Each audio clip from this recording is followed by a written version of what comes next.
favor, vamos prestar atenção. Muito obrigado. Então, gostou? Está ótimo. Senhores, bom dia.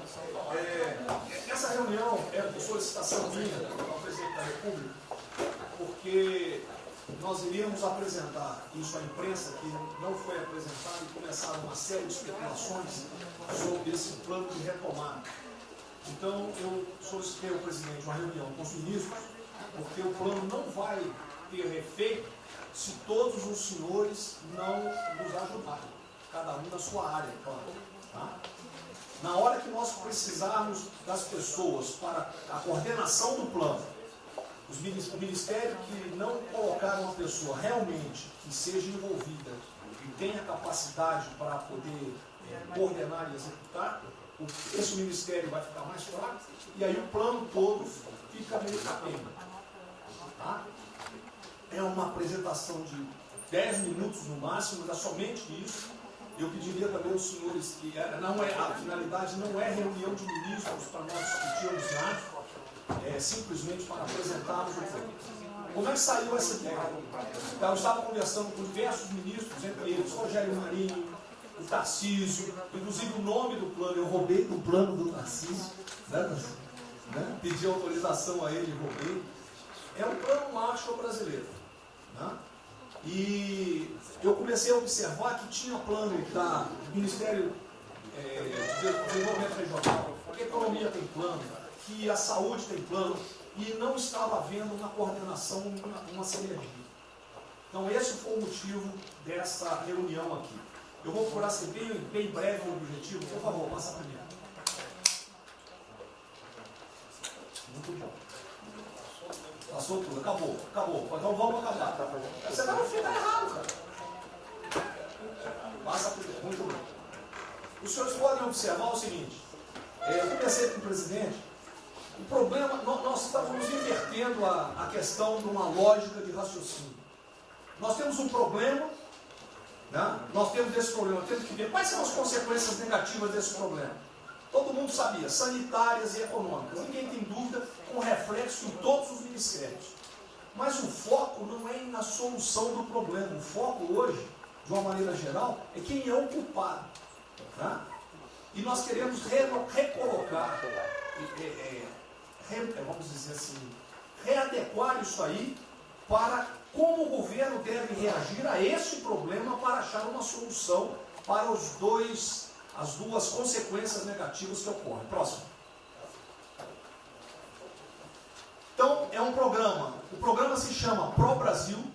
Tá? Dou crédito ao azar do Tarcísio por ele ter conversado comigo. Eu gostei e roubei. Né? Pro Brasil é um programa para integrar, aprimorar ações estratégicas. Os senhores vão ver que o foco, ele não é de governo, ele é de Estado.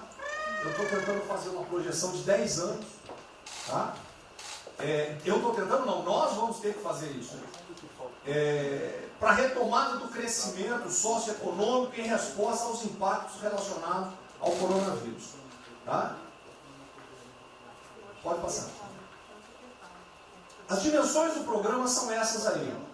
Tá? Ele pega um modelo de governança, ele busca melhoria da produtividade, investimentos estruturantes e ações estratégicas do setor público. Vai. O programa se divide em duas etapas, ou duas partes. O Pro Brasil, deixa eu ver aqui que eu não estou conseguindo enxergar, Ordem, e o Pro Brasil Progresso. Tá? O Pro Brasil Ordem, que você não imprimiu para mim, que eu agradeço. Não, botou na página errada. Ele pega um arcabouço normativo, ele trata, essas são as medidas estruturantes dele. Vai ter que ter um arcabouço normativo, investimentos privados, segurança jurídica, jurídica e produtividade, melhoria no ambiente de negócios e mitigação dos impactos socioeconômicos. Na parte de investimento, ele foca em obras públicas, parcerias do setor privado. Esse programa também ele tem um foco na redução das desigualdades regionais. Tá? tem um foco na redução das desigualdades regionais. O Cid está com o dedo errado aí. E só um segundo, por favor. Pode passar, por favor, Cid. Qual é a abrangência do programa? Os senhores podem observar que ele tem uma parte de infraestrutura, ele tem ações viabilizadoras e tem ações de apoio na lateral. Como é que é o nome mesmo? Facilitadoras. Então, observe, na infraestrutura, com foco particularmente nessas obras que estão paralisadas, esses investimentos que nós estamos perdendo, que estão paralisados. Ele pega infraestrutura de transporte e logística, desenvolvimento regional e cidades, pega energia, mineração, telecomunicações. No desenvolvimento produtivo, ele foca na indústria, agronegócio, serviços e turismo. Nas laterais, os senhores têm a parte de cidadania, capacitação, saúde, defesa, inteligência e segurança. Tem também cadeias digitais, indústria criativa e ciência. E nas viabilizadoras, que são transversais em toda a parte do programa, nós temos finanças e tributação, legislação e controle, meio ambiente e a parte institucional e internacional. Qual é o nosso time frame que nós estamos pensando aí? A estruturação do programa. Eu preciso que os senhores, nós vamos fazer uma reunião, como os senhores podem ver. É a primeira reunião do grupo de trabalho, tá? Com todos os ministérios envolvidos. Na sexta-feira agora, tá? Os senhores vão receber o horário. E aí nós teremos de maio a julho a estruturação do programa. De agosto a setembro, o detalhamento do projeto. A partir de outubro, implantação em larga escala, tendo um foco prioritário naquelas ações que têm uma resposta mais imediata. Porque o brasileiro é o seguinte, na hora que nós lançarmos o programa, eles vão começar a cobrar resultado. Tá? Então eu tenho que ter alguma resposta para o público. E a efetividade dos processos de monitoramento, na realidade não está no final, ele está durante todo o processo. Tá? Passa mais um, Cid. Volta. Aí. O horizonte do programa, se os senhores observarem, nós estamos pensando no horizonte, né, até 2020, na verdade até 2030. Tá? Mas uma primeira fase dele, ele é faseado até o final desse primeiro governo, mas com um planejamento que prossiga nisso aí. Esse é o foco do que o trabalho dos grupos vão ter que apresentar. Ok? Pode passar a última, por favor.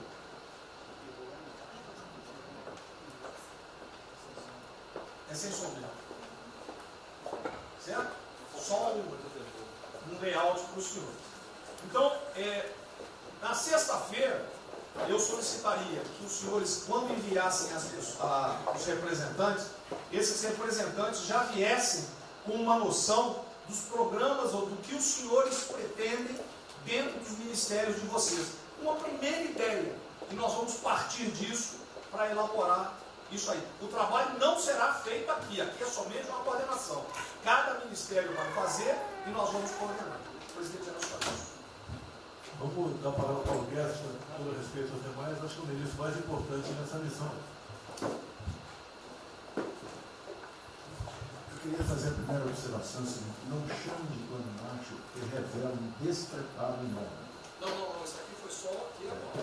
Quando se falou em plano Marshall, para o Brasil é um nome espetacular. 10, 1000. Plano Marshall é um desastre. Revela despreparo nosso. Plano Marshall, por exemplo, os Estados Unidos podem fazer um plano Marshall para nos ajudar.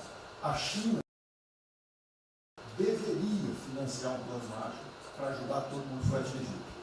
Então, a primeira linha da equação, a gente tem que tomar muito cuidado, isso é o plano pro Brasil. Nos fala plano Marshall, é um desastre, vai revelar a falta de compreensão das coisas. A segunda coisa é o seguinte: é super bem-vinda essa iniciativa para nos integrarmos todos. Agora, não vamos nos iludir. A retomada do crescimento vem pelos investimentos privados, pelo turismo, pela abertura da economia, pelas reformas. Nós já estávamos crescendo. Voltar numa agenda de 30 anos atrás que é investimentos públicos financiados pelo governo. Isso foi o que a Dilma fez 30 anos. Então está cheio de gente pensando nessa eleição agora e botando coisa na cabeça de todo mundo aqui dentro. São governadores querendo fazer a festa, são às vezes ministros querendo aparecer, tem de tudo. E todo mundo vem aqui, vamos crescer, agora tem que crescer, tem que ter resposta imediata, o governo vai gastar. O governo quebrou. O governo quebrou. Em todos os níveis. Prefeitura, governador e governo federal. O que nós conseguimos fazer? Nós sinalizamos o contrário. Nós desalavancamos o banco público, reduzimos o endividamento, baixamos os juros e o Brasil ia começar a voar.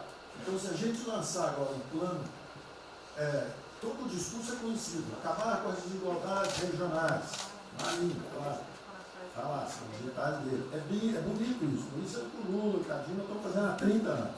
Se a gente quiser acabar igual a Dilma, a gente segue esse caminho. Então, eu acho o discurso bom, mas nós temos que tomar cuidado e reequilibrar as coisas. Não pode o ministro, para querer ter um papel preponderante esse ano, destruir a candidatura do presidente, que vai ser reeleito se nós seguirmos o plano das reformas estruturantes originárias. Então, eu tenho que dar esse recado, uma vontade de disposição, nós vamos ajudar tudo, mas nós não podemos nos iludir. O caminho desenvolvimentista foi seguido. O Brasil quebrou por isso. O Brasil estagnou. A economia foi corrompida, a política foi corrompida. A economia estagnou através do excesso de gastos públicos. Então, achar agora que você pode se levantar pelo suspensório, como é que o governo quebrado vai investir, vai fazer grandes investimentos públicos? Tarcísio sabe disso, conversando sempre. Tarcísio sabe o seguinte: quanto é que você consegue, Tarcísio, passar de 5 mil para quanto? Para 15, para 20, para 30? Multiplicou por 6. Quanto é que você consegue de investimento em concessões? 250. Tá certo? Então, ó, tem 100 bilhões vindo para saneamento. Tinha 100 bilhões que viriam, as 17 maiores petroleiras do mundo viriam para a nossa seção onerosa. 100 bilhões de seção onerosa, 100 bilhões de mineração, 100 bilhões de saneamento, 230 bilhões de concessões, 500 bilhões. Cadê o dinheiro do governo para fazer isso? Não tem. Então, quem está sonhando é sonhador. A gente aceita. Politicamente, a gente aceita. Vamos fazer todo o discurso da desigualdade, vamos gastar mais, precisamos eleger o presidente. Mas o presidente tem que pensar daqui a 3 anos. Não é daqui a 1 ano, não. Tem muita gente pensando na eleição desse ano. É só a observação que eu farei. Eu estou fora de eleição, mas não se faz. Só um motivo. A ideia aqui, ninguém falou em investimento público por enquanto. Inclusive, nós falamos ali em investimento, falamos inclusive em investimentos privados. O que tem que acontecer é o seguinte: eu estou vendo um plano de um monte de gente, nós temos que centralizar a imprensa, a economia, falar exatamente o que pode, o que não pode. Fundamental a coordenação. Até para isso na imprensa que está saindo. Que são na imprensa assim, plano Marshall e a economia está fora. Quer dizer, alguém foi para a imprensa e falou: vendo o plano Marshall ali, a economia está fora. Quer dizer, enfraquecer o nosso discurso no momento desse é uma tolice, é um atentado contra nós mesmos. Questão da imprensa, eu acho que eu resumi hoje na frente do Palácio em 20 segundos. Eu não vou falar com vocês, que vocês vão deturpam, vocês inventam e potencializam. Tem que ser o papel de cada um, não pode um sair daqui no cantinho, foi mais ou menos. Não pode falar nada, tem que ignorar esses caras, 100%. Senão a gente não vai para frente. Tem que estar sendo pautado para esses pulhas, o tempo todo jogando um contra o outro. É a Cristina contra mim, não pode jogar a Cristina, joga ela contra mim, o tempo todo. Tá? Então, se a gente puder falar zero com a imprensa, é essa aí. Bom, eu vou ser muito rápido aqui, general. Primeiro, parabéns. É fundamental esse processo de coordenação e de centro de governo. Nós precisamos ter isso cada vez mais aprofundado e com melhor qualidade. Segundo, eu quero, não precisa, mas eu quero me somar a essa visão do ministro Paulo Guedes, porque, vamos lá, nós recebemos o governo com 36 mil obras paradas. Oriundas da onde? Do PAC. Só para lembrar. O Abraão tem não sei quantas mil creches. 3 mil creches paradas que somam nessas 36. Então, O que nós trouxemos para o Brasil e como é que nós começamos o ano? Eu vou lembrar, presidente, o senhor sempre disse, é muito triste ver um brasileiro chegar no exterior e ser recebido com o manto da desconfiança. Pois nós passamos, Paulo Guedes, o ano todo, Tarcísio, Tereza, Bento, o nosso ministro Marcos Pontes e outros, andando pelo mundo e fazendo o quê? Vendendo o Brasil. Terminamos o ano, lembra do número, 482 bilhões de investimentos para os próximos 20 anos. Uma boa parte, mineração, petróleo, por aí vai. Recebemos 90 bilhões de bônus de outorga. Nós temos 10 bilhões de dólares do governo da Arábia Saudita que precisa definir onde é que vai votar. Mas o príncipe autorizou. São 50 bilhões de reais. A dinheiro de ouro. Então, eu tenho convicção de que nós temos que continuar fazendo o que a gente vinha fazendo. Ou seja, aprofundando a participação da sociedade. Nós temos uma coisa emblemática aqui, que é a Lei da Liberdade Econômica, que pela primeira vez na história do Brasil, desde que o Brasil é Brasil, o cidadão diante do Estado tem razão, até que o Estado prova ao contrário. Foi isso que fez os americanos, que há 200 anos atrás eram muito mais pobres do que nós, ser muito mais ricos do que nós. Então, o aprofundamento são sim das reformas, é sim ousar e ter uma reforma tributária que baixe o imposto no Brasil, reduz a carga tributária, estou falando sério. A gente nunca discutiu isso entre nós, mas isso tem que caminhar para isso. Por quê? Porque aí nós damos fôlego à iniciativa privada para que ela faça o que tem que fazer e nós vamos ser mediadores desse processo. Apenas. E sinceramente, eu acho que todo o nosso esforço nos próximos dias tem que ser como é que nós mantemos a nossa linha, porque nós terminamos o ano, ministro Ernesto, ministro Tarcísio. O senhor foi recebido na associação, na Federação das Indústrias Alemãs com um slide que mostrava a 163 para os caminhões atolados e a 163 pavimentado. E o presidente que coordenava aquele momento, eu estava lá lhe aguardando, voltando da Rússia, disse ao senhor, o que vocês brasileiros fizeram que nós não acreditávamos que vocês recuperaram a confiança e estão fazendo tantas transformações. Então, presidente, só para concluir, 100% dessa linha, mas que a gente não perca o foco original, porque por onde a gente estava caminhando, nós recuperamos a confiança externa e externa. Fomos acometidos de algo muito grave, que é uma doença, e que foi levado ao paroxismo da histeria, porque serve a interesse de muitos, os mais variados, eu não vou aqui detalhar. Mas, sinceramente, temos que rapidamente voltar ao que nós estamos fazendo, porque nós estamos no caminho certo, e a prova disso é que todo mundo voltou a olhar o Brasil como esse. Bom, eu vou partir do princípio que todos que estão aqui são bem intencionados e querem bem o Brasil. Tá? Então, nós não acreditamos em teoria da conspiração, nem que ninguém quer só lavar os alicerces da República, nem abalar a administração do presidente Bolsonaro. Eu quero lembrar a todos que não existem verdades absolutas.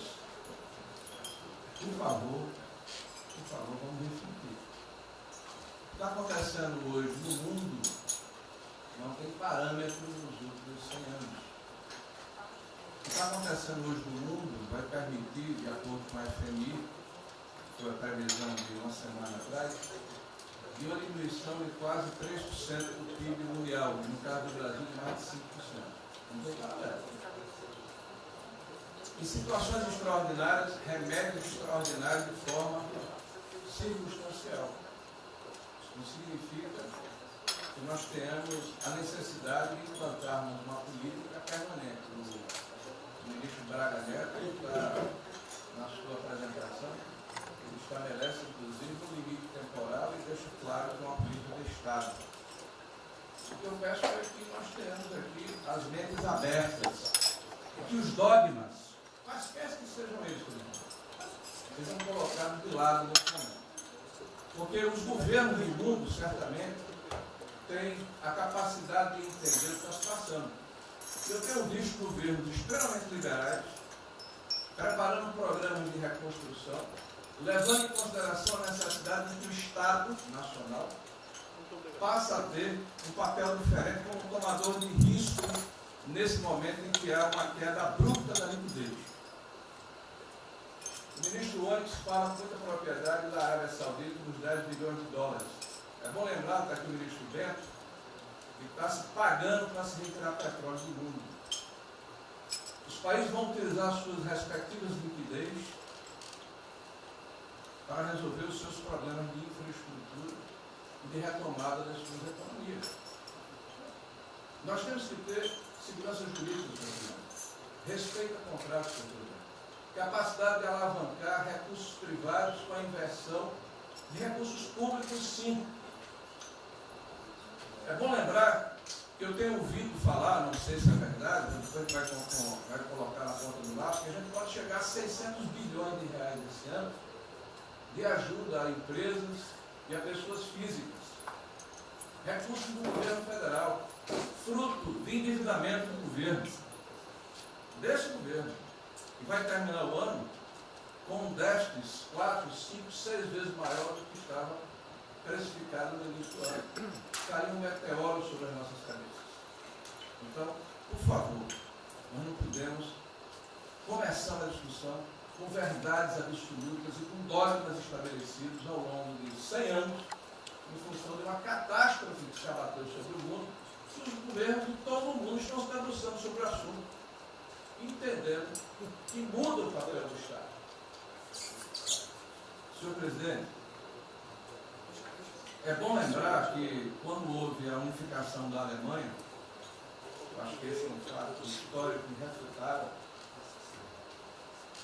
o Estado alemão entendeu e fez um pacto de que haveria necessidade de investir em capital humano e infraestrutura na Alemanha Oriental para diminuir desigualdades regionais. E esse é um pacto do Brasil. Essa pode ser uma catástrofe que vai nos afundar, ou pode ser uma onda para a gente surfar, uma alavanca para reparar o país. Todos os países do mundo estão submetidos ao mesmo processo. Vai depender da nossa capacidade de termos uma opção clara de que forma vamos sair desse problema. Se vamos gastar 600 bilhões de reais para resolver uma situação que é emergencial e todos reconhecemos que é necessária, e darmos segurança à população, no caso alimentar, para evitarmos o caos, para diminuirmos a mortandade das empresas, tudo bem, está correto, essa é a boa direção. Por que não 5, 6, 7% desse total, 10% desse total, que é obra de infraestrutura?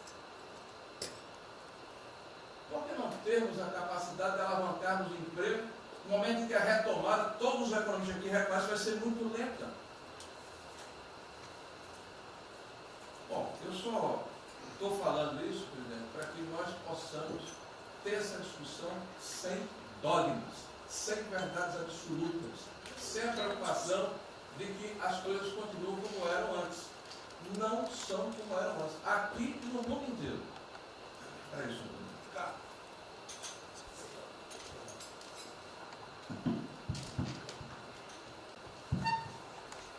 Presidente, estava assistindo atentamente a apresentação do colega Wilson Braga Neto. Na parte final, no slide das questões transversais, ao meio ambiente, mas acho que o que eu vou dizer aqui sobre o meio ambiente se aplica a diversas outras matérias.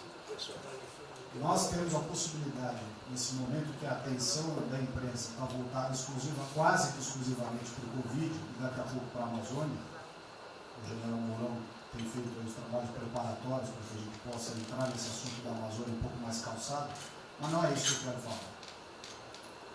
A oportunidade que nós temos, que a imprensa não está nos dando um pouco de alívio nos outros temas, é passar as reformas infralegais de desregulamentação, simplificação, todas as reformas que o mundo inteiro, nessas viagens que se referiram ao Mix, certamente cobrou dele, cobrou do Paulo, cobrou da Tereza, cobrou do Tarcísio, cobrou de todo mundo, da segurança jurídica, da previsibilidade, da simplificação.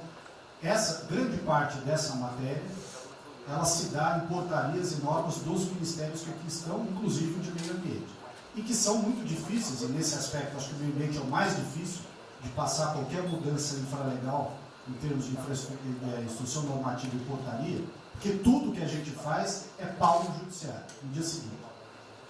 Então, para isso precisa ter um esforço nosso aqui, enquanto estamos nesse momento de tranquilidade, no aspecto de cobertura de imprensa, porque só fala de Covid, e ir passando a boiada, e mudando todo o regramento, e simplificando normas, de IFAM, de Ministério da Agricultura, de Ministério do Meio Ambiente, de Ministério disso, de Ministério daquilo. Agora é a hora de unir esforços para dar de baseada a simplificação regulatória que nós precisamos, em todos os aspectos. E deixar a AGU, o André não está aí, né? E deixar a AGU de stand-by para cada pau que tiver, porque vai ter. Essa semana mesmo nós assinamos uma medida a pedido do Ministério da Agricultura, que foi a simplificação da lei da Mata Atlântica para usar o Código Florestal. Hoje já está nos jornais dizendo que vão entrar com ações judiciais e ação civil pública no Brasil inteiro contra a medida. Então, para isso, nós temos que estar com a artilharia da AGU preparada para cada linha que a gente avança.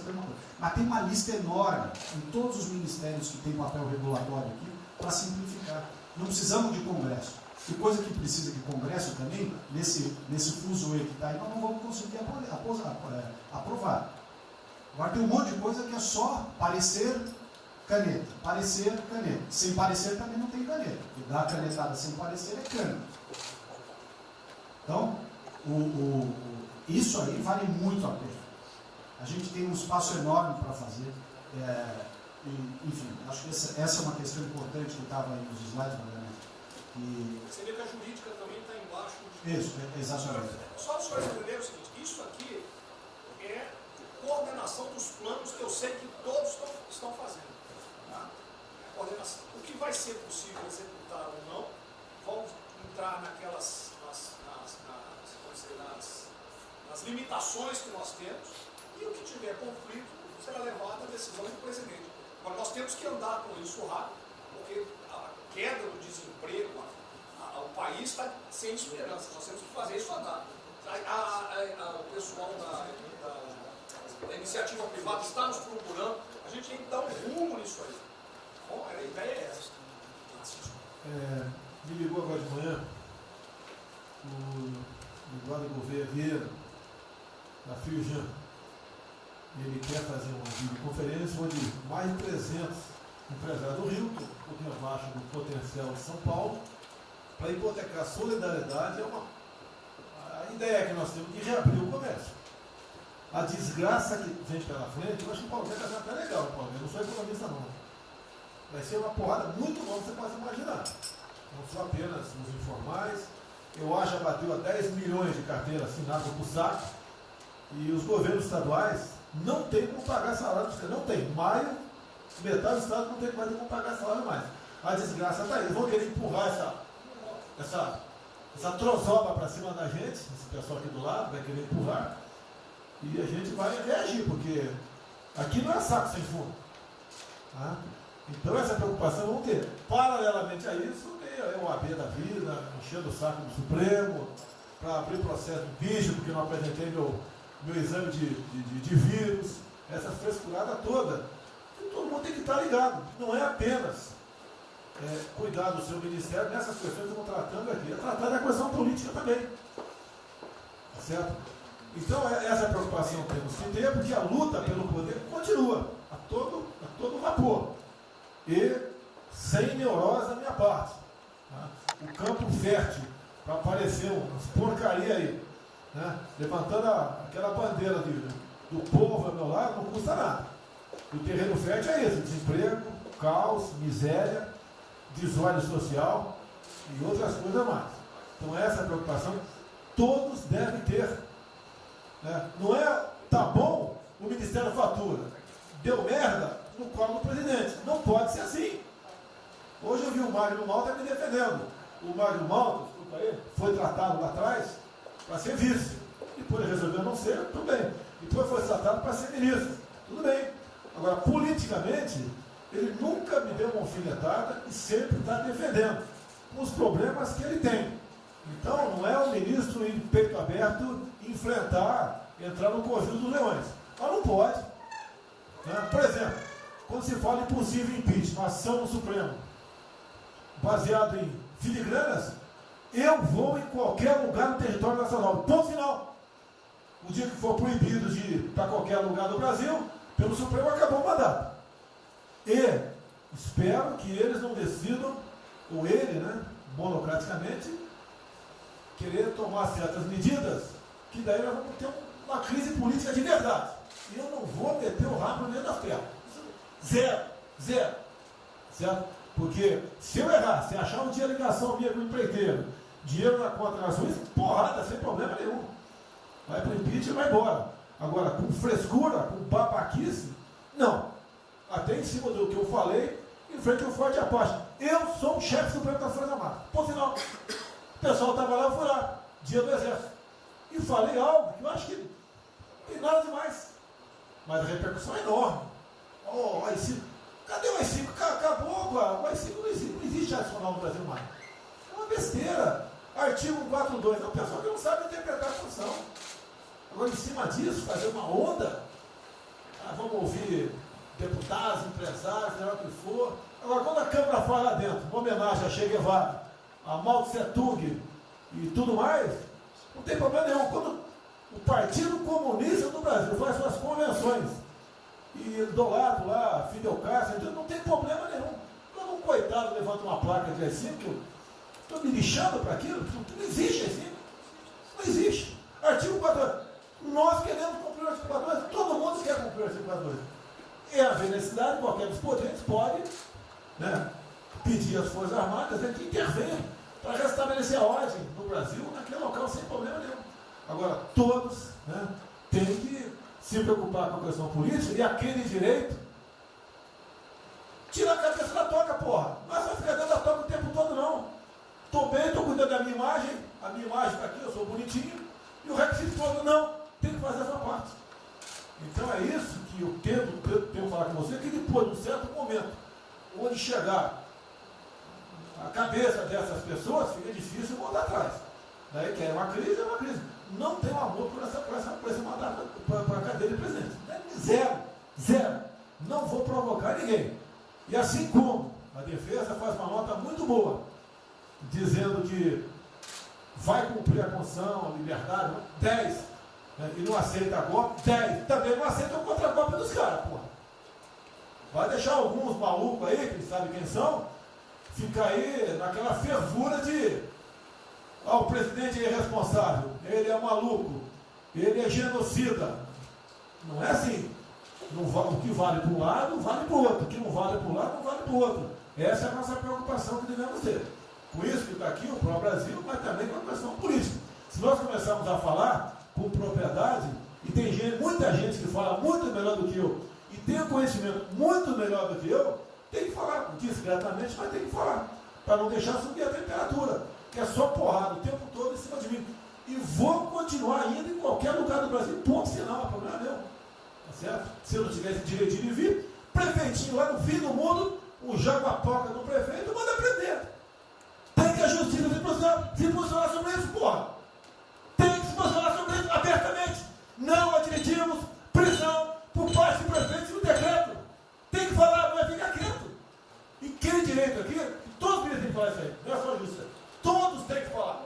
Não é ficar, toca o barco não e vamos em frente.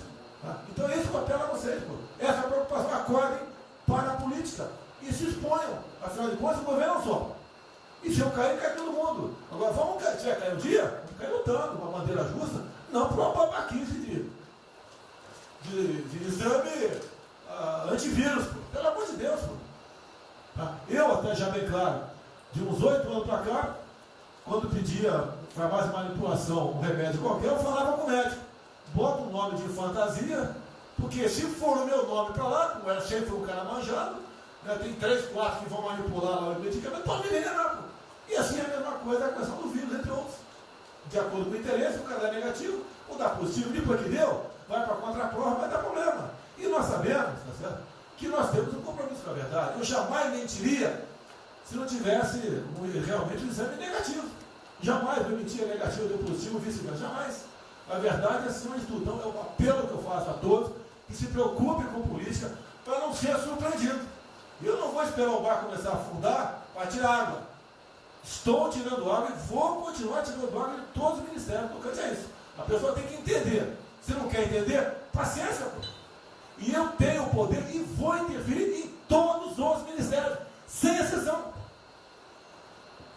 Nos bancos eu falo com o Paulo Guedes, tiver que interferir.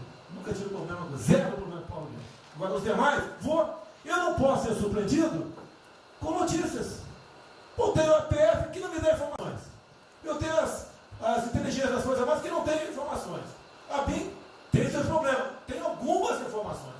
Só não tenho mais porque está faltando, realmente, temos problemas, aparelhamento, etc. Mas a gente não pode ver essa informação.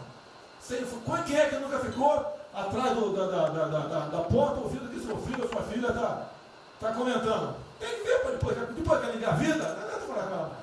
Tem que ver antes. Depois que o moleque encheu os conos de droga, não adianta mais falar com ele, já era. A informação é assim. Eu estava vendo, estudando aqui de semana aqui, como é que o serviço chinês secreto trabalha nos Estados Unidos. Qual a preocupação nossa aqui? É simples o negócio. Não deve falar publicamente. Deve falar como? Está todo mundo vendo o que está acontecendo?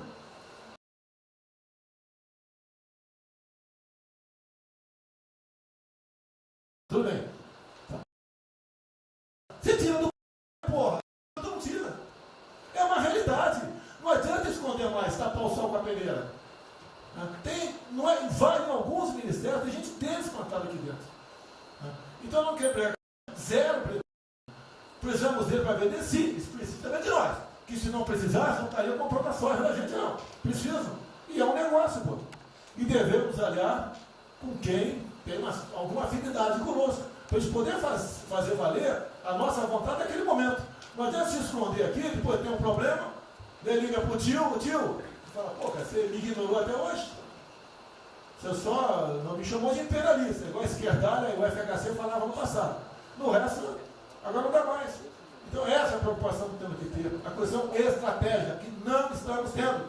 E me desculpe, o serviço de informações nosso, todos, são uma vergonha. Uma vergonha. Que eu não sou informado. E não dá para trabalhar assim. Fica difícil. Por isso, vou interferir. E ponto final, pô. Não é ameaça, não é extrapolação da minha parte. É uma verdade. Como eu falei, né? Dei os ministérios para os senhores. O poder de veto. Mudou agora, tem que mudar. E eu quero realmente governar o Brasil. Nós precisamos de todos aqui, como disse o Marinho, né? Aqui é o mesmo barco. Se alguém cavar o porão aqui, vai todo mundo para o saco aqui, vai todo mundo morrer afogado. Então é isso que a gente precisa. É pensar além do que tem que fazer internamente aqui. Quando explodiu em Metro, conversei com o Paulo Guedes. Desculpa a linguagem, é uma putaria. Putaria em Metro. Trocar tacógrafo, trocar taxímetro, botar chip na bomba de combustível. Putaria, igualzinho tomar 3 pinos. Está muito bem agora, vai precipitar uma porrada. Botou um coronel. O coronel foi formado pelo INE. Eu ia botar um coronel, você vai ter uma formação. Tá? E assim nós devemos agir. Como estava discutindo agora, IFAM, está lá vinculado à cultura. Eu fiz a cagada em escolher, não escolher uma pessoa que tivesse também outro perfil. Uma excelente pessoa que está lá, tá? Mas tinha que ter outro perfil também. E vamos parar com a capa no Brasil. Compara com o Luciano Hang. Encontra lá um cocô petrificado de índio, para a obra. Para a obra. O que tem que fazer? Alguém no IFAM que resolva o assunto. E assim nós temos que proceder. E assim, cada hora, como eu falei da Tereza Cristina, que mudou a questão normativa, revocou a questão normativa, ajudou 400 mil pessoas no Vale do Ribeira, parabéns. Assim são outras decisões. A questão de armamento, tá? As questões de... por quê? Espera aí. Ministro da Justiça, por favor. Foi decidido há pouco tempo que não podia botar algema em quase ninguém. Por que estão botando algema em cidadão que está trabalhando, ou mulher que está em praça pública, e a justiça não fala nada? Tem que falar, pô! Vai ficar quieto até quando? Ou eu tenho que continuar me expondo? Tem que falar, botar para fora, esculachar. Não pode botar algema. Decisão do próprio Supremo. E vão ficar quietos até quando? Fica humilhando o nosso povo, porque isso está crescendo. O pessoal fica apontando para mim, votei em você para você fazer alguma coisa. Votei em você para você tomar decisões, para você brigar. E é verdade. Eu estou me lixando com a reeleição. Eu quero mais que alguém seja eleito, se eu vier candidato, tá? Eu quero ter paz no Brasil, mais nada. Porque se for à esquerda, uma porrada de vocês aqui tem que sair do Brasil, que vão ser presos. E eu tenho certeza que vão me condenar por homofobia, 8 anos por homofobia. Ele inventa o racismo, que não inventaram agora por Von Traub. Desculpa usar, puta que eu pariu. O Von Traub pode ter falado uma merda do mundo, mas racista? Vamos ter que reagir, pessoal. É outra briga. Tem que ser um governo com altivez. Se expor, mostrar que nós temos o povo do nosso lado. Que nós somos submissos ao povo. Nós queremos realmente, é como disse, se não me engano, Margaret Thatcher, né? Ou Reagan, não sei, para ser conduzido pela povo brasileiro, ponto final. Onde o povo está, vamos estar juntos. Eu não convidei ninguém para ir para frente do Forte Apache. Ninguém, zero. Estava na casa do meu filho, fiquei sabendo, vou para lá. A empresa está falando agora que não sei, 2 ministros militares aí não aceitaram meu convite. O dia que ou eu convido o ministro para o churrasquinho em casa, eu pago a missão. Eu vou pagar a missão. A missão for absurda, o ministro falou, tchau, estou fora. Tá certo? Ou vai e fica puto, mas vai, pô. E jamais eu vou pagar uma missão escrota para quem quer que seja. Nem no quartel fazer isso com recruta, nem no quartel. Tá certo? Quem tirar o nosso convívio aqui, que é muito bom, partir para essa linha. Não estamos em desespero, nós estamos bem. Não somos acusados de desvio, de corrupção, nada, nada, zero. Temos problema pela frente. Vamos tentar solucionar. Eu tenho conversado com vários ministros. E vamos solucionar. Porque o destino do Brasil está na mão desse grupo privilegiado que está aqui. E eu não seria nada sem vocês. Vocês não seriam ministros sem eu. Duvido. Dificilmente eu tenha sido ministro tivesse uma data aqui. Eu duvido. Podia aceitar por alguns dias, né? Depois de ver a sacanagem que ia ser, não ia ser diferente do que foi os 2 anos anteriores do PT, né? Ia pedir para sair. Então, um apelo para vocês: todo mundo se preocupa com o futuro do Brasil, com a questão política. Criticar um ato de uma pessoa ou outra não é criticar o Congresso ou de criticar o Supremo Tribunal Federal. Quem não ficou revoltado, viu o Moro ficou revoltado com a liberdade desse pessoal. Por causa de vírus, botou esse estuprador para fora. Imagine ter estuprado uma filha nossa, um filho da puta desse posto de liberdade. Nós temos que colocar no lugar dessas pessoas, desse pai que tenha sido estuprado, aí os vagabundos foi posto na rua. Com a decisão, foda-se quem seja, tem que jogar pesado em cima disso. Não é um desabafo, pessoal, é uma realidade.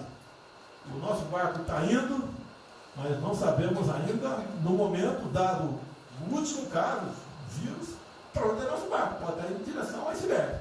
A gente vai para o fundo. Então vamos se ligar, vamos se preocupar. Quem de direito se manifesta com altivez, com palavras polidas, tá? Mas coloca uma posição. Porque não pode tudo veio para a minha retaguarda, tudo. Tá? E vocês têm que apoiar junto comigo, logicamente, quando tiver motivo para apoiar, ou motivo para bater.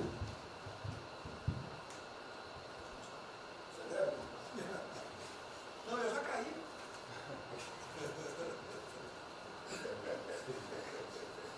Foi o ministro Moro que falou. A sequência aqui é o seguinte: o ministro Moro, Montezano, o Nelson e o Paulo Guedes. Aí eu pediria só aos senhores que fossem impressos. Você também. O Paulo Guedes quer uma política e quer cobrar os raios. Depois do bem, a primeira questão do plano ali que foi apresentado, fica aqui o registro do elogio, certo que ele tem que ser preenchido aí nos detalhes, existem as questões econômicas a ser resolvidas lá pelo Ministério da Economia, a ser trabalhado também com as outras áreas econômicas. Só faria uma sugestão aqui, ministro, se pudesse colocar desde logo, em algum momento desse plano, alguma referência importante também à segurança pública e a controle da corrupção. Foram 2 temas centrais, né, nas últimas eleições, e são 2 temas que, embora, claro que o plano vai ficar sujeito aí ao detalhamento necessário, mas acho que é importante ter uma referência inicial para não parecer que nós estamos descurando desses aspectos específicos. Nós não entramos em detalhes, porque isso aqui, o senhor viu que todos os ministérios praticamente responderam, isso aí para mim viria no detalhamento do ministério, mas eu acho que politicamente cabe. Não, sim. Não, eu entendo que cabe no detalhamento, mas acho que uma referência né, seria interessante. Tem que apontar também que foi uma vitória do governo, do presidente. No ano passado houve uma queda expressiva desses principais indicadores criminais. Isso, embora seja mais vinculado com a questão da vida e segurança das pessoas, também é um fator importante para o investimento econômico, para também melhorar o ambiente econômico. E o controle da corrupção também é pressuposto. Né? Então, faria exclusivamente essa sugestão específica. Muito obrigado.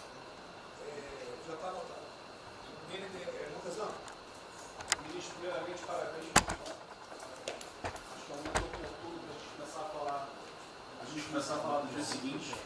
O próprio ministro Guedes, nas discussões que temos tido nas últimas semanas, tem nos orientado. O BNDES foca na reconstrução, foca no dia seguinte, porque a crise de saúde vai demorar alguns meses e a reconstrução muito mais meses do que isso. Então é muito oportuno a gente já começar a discutir isso. Segundo, aqui eu subscrevo as palavras do ministro Salles.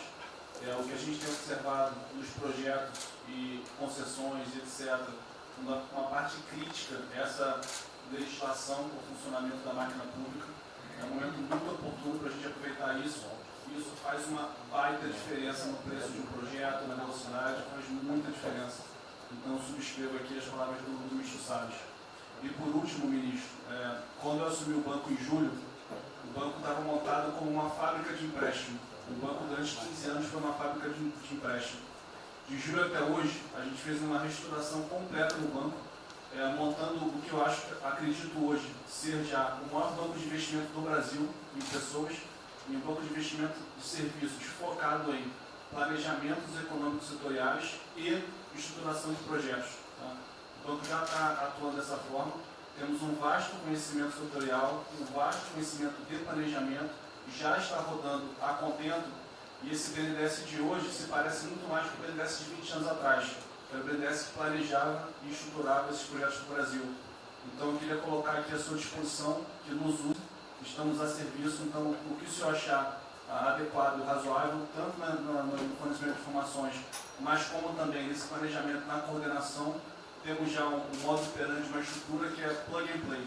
Se o senhor quiser usar, já está pronta para rodar para esse tipo de mapeamento e estruturação de projeto. Então, por favor, sinta-se bem à vontade de nos usar integralmente aqui na coordenação desse projeto, caso o senhor entenda adequado. Tá? Tiago.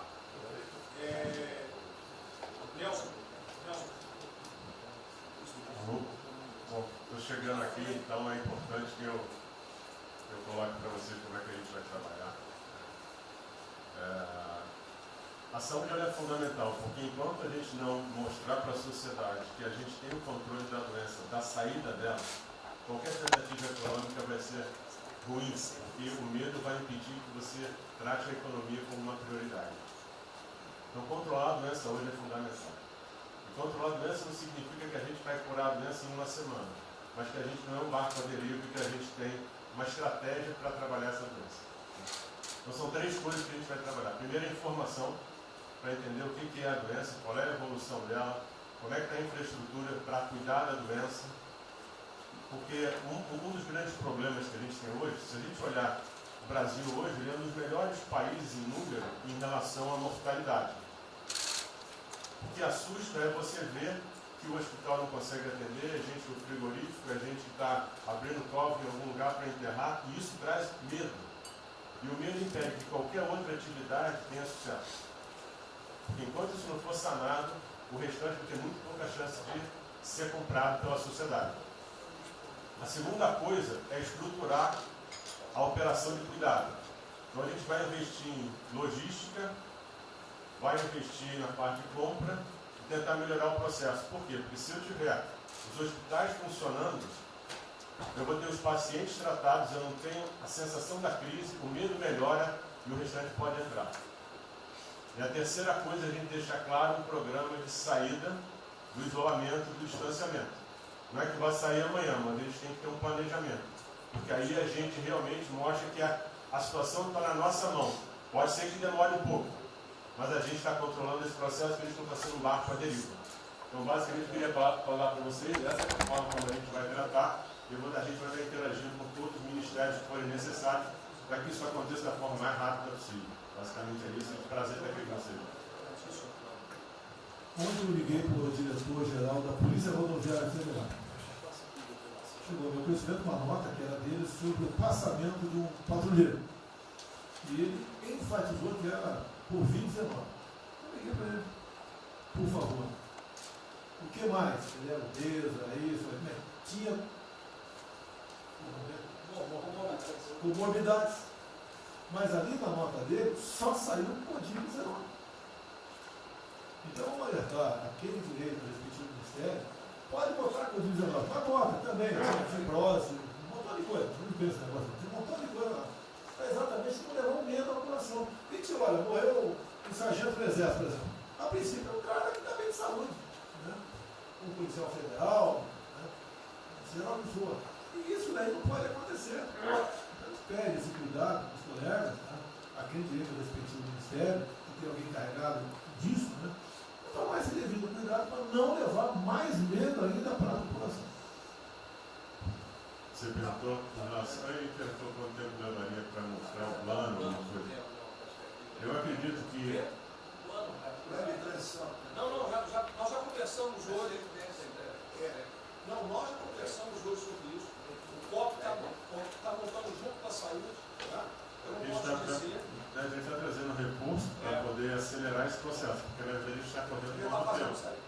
Enquanto a gente não conseguir controlar a percepção que a gente hoje tem condição de cuidar das pessoas, vai ser difícil. E o problema da doença é que você pega um sistema que, se você falar em eficiência, os hospitais têm que ser eficientes. Então, quando você fala em eficiência, você vai quase no limite do cuidado. Você não tem sobra, você não tem gordura. Quando você pega uma doença que chega, que é muita gente ao mesmo tempo, você não consegue ter agilidade para preparar o sistema para cuidar dela. E a gente tem um problema adicional que a gente tem que tomar cuidado, que é o seguinte: como você tem os hospitais com você tem muita gente falando de Covid, mas os hospitais estão diminuindo muito o atendimento, o que significa que eles vão ter problema financeiro. Se isso prorroga, esses hospitais vão ter cada vez mais dificuldade. Você vai poder ter um hospital mais sucateado, um hospital fechado. O que está acontecendo hoje? Vamos botar em números hoje. A gente tem 4 milhões de pessoas hoje com a Covid. O Brasil hoje tem 212 milhões de pessoas. Tem 208 milhões que não estão tendo a atenção necessária. Você tem câncer, cardiovascular, isso tudo está represado, a demanda é reprimida. Quando você controlar a Covid, o não Covid vai chegar com tudo. Você pode pegar uma estrutura sucateada. Aí você só vai transferir o problema de medo, que vai ser o medo da Covid para o medo da não Covid. Então a gente tem que estar preparado para isso tudo. Então não é só trabalhar o curtíssimo prazo, a gente tem que preparar para essa segunda fase que vai chegar também. Isso tudo a gente está fazendo, só para vocês saberem que a gente está pensando nisso tudo, só para vocês saberem que está tudo trabalhando. Por favor, o ministro Tarcísio, eu pediria aos senhores que fossem bem breves. Não, já não temos aí.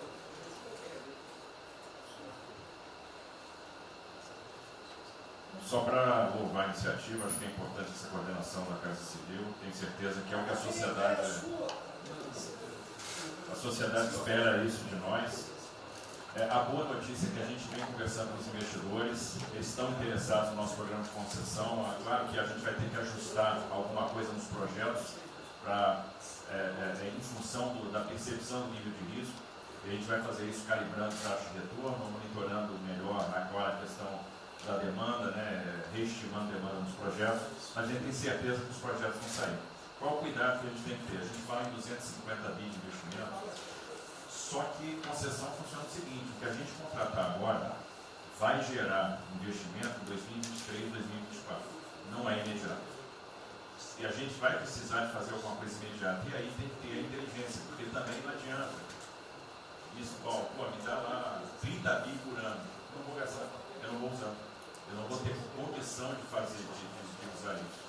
Porque nos períodos altos lá que a gente executou mais, a gente consegue ali ter uma capacidade operacional de executar 13, 14 milhões mais. E a gente já tem 8 de orçamento por ano. Então, no final das contas, a gente fazendo as contas e vendo o que nós já temos de projeto pronto, o que é necessário, que agrega valor imediato. É um 35 do Maranhão lá, que leva a safra para o Porto de Itaqui, que se acabou. Ali eu posso fazer uma intervenção imediata. E o que a gente vai falar? Estou falando de pegar os 8 que a gente tem e agregar mais 3, mais 4. É essa aqui. Eu acho que isso é realmente necessário para gerar emprego, para dar a resposta que a sociedade está querendo e conjugando isso com investimento privado. As duas coisas têm que andar juntas, né? E aí nós vamos dar um bom retorno. A gente está vendo aí o esforço que o BNDES está fazendo, a gente está fazendo um trabalho magnífico, trazendo o banco, trazendo o privado, o sindicato de bancos, para assumir uma responsabilidade que é deles também. O Banco Central injetou um monte de liquidez aí no sistema, para o dinheiro não ficar empossado, e aí preservando o caixa para atuar, né, nesses projetos de infraestrutura que vai ser fundamental. Então, eu acho que é essa linha que nós precisamos ter, né? E tivemos aí dois caras aí na história recente que pegaram terra arrasada e entraram para a história. Um foi o Roosevelt, o outro foi o Churchill. O terceiro vai ser o Bolsonaro.